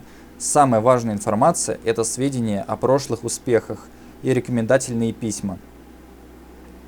Еще предполагают на собеседованиях отделять кандидатов ширмой, хотя и признают, что это может быть не самым практичным решением. Тем не менее, опыт многих профессиональных музыкальных оркестров показывает, что проведение прослушиваний вслепую снижает степень влияния предубеждений на результат. К примеру, по итогам одного исследования выяснилось, что таким образом в оркестры попадает больше женщин. В своей книге, в книге «Польза красоты» написано, что предвзятость основанное на внешности, в книге «Польза красоты» Beauty Pays, или как тут? Ну, короче, «Польза красоты». Написано, что предвзятость, основанная на внешности, может привести к неприятным юридическим последствиям. Если, к примеру, вы сможете продемонстрировать в суде, что получаете меньше, чем ваши коллеги, выглядящие более привлекательно. Но подготовка и принятие новых законов требуют денег. И ученый считает, что эти ресурсы, возможно, стоит употреблять на решение более насущных проблем. Блин, уже почти 12 часов. Все, я дочитываю и выключаю стрим. Короче, все. 3 минуты осталось. 2 часа 53 минуты. Ну, короче, почти 3 часа, ладно. Тут более насущных проблем. Так, тут вот какой вопрос. Хотим ли мы тратить бюджетные средства на защиту некрасивых людей, когда, на мой личный взгляд, больше внимания заслуживают другие группы? Конечно, никто не утверждает, что борьба с лицемерием должна отвлекать нас от сражений с другими предрассудками, наподобие сексизма или расизма, хотя в случаях, когда лицемерие накладывается на них, негативный эффект может только усилиться. Но вне зависимости от того, хотим мы переводить этот вопрос в правовое поле или нет, нам стоит как минимум задуматься о поверхности нашего восприятия. В отличие от большинства других предрассудков, в лицемерии мы играем роль и злодеев, и жертв. Каждый из нас хоть раз делал о человеке несправедливые выводы на основании внешности, и каждый наверняка был объектом такого несправедливого отношения. Вот такая неприглядная правда, которой, тем не менее, стоит взглянуть в лицо. Оригинал статьи можете прочитать на сайте BBC на английском языке. Все, наверное, можно заканчивать этот стрим. Как раз, я начал 16 мая, да, и закончил 16 мая, чтобы не переходить уже там в ночь. Вот такой вот стримчик получился. Мне понравилось. То есть эти статьи я давно хотел прочитать. Теперь я могу удалить их из браузера, закрыть вкладку эту, наконец-то. Вот, стрим не тормозил, стрим нормально звучал. Меня было слышно, видно. Сейчас, секундочку. Меня было слышно, видно. Вот, все я рассказал про технологии, точнее про настройку, про отношения, про внешность. Все, что хотел, сказал. Вот такой вот я человек. Ребята, короче, находите меня, подписывайтесь на все мои каналы, находите все мои страницы, узнайте больше обо мне. То есть, короче, и обязательно, включайте уведомления, потому что без серого колокольчика на YouTube в вашем аккаунте, на моем канале, когда вы подписались, уведомление не придет, вы не узнаете о стриме, не сможете со мной пообщаться, написать мне что-то в чат. Так что давайте, не тормозите. Вот. Всем добра и позитива. Все, до свидания, увидимся.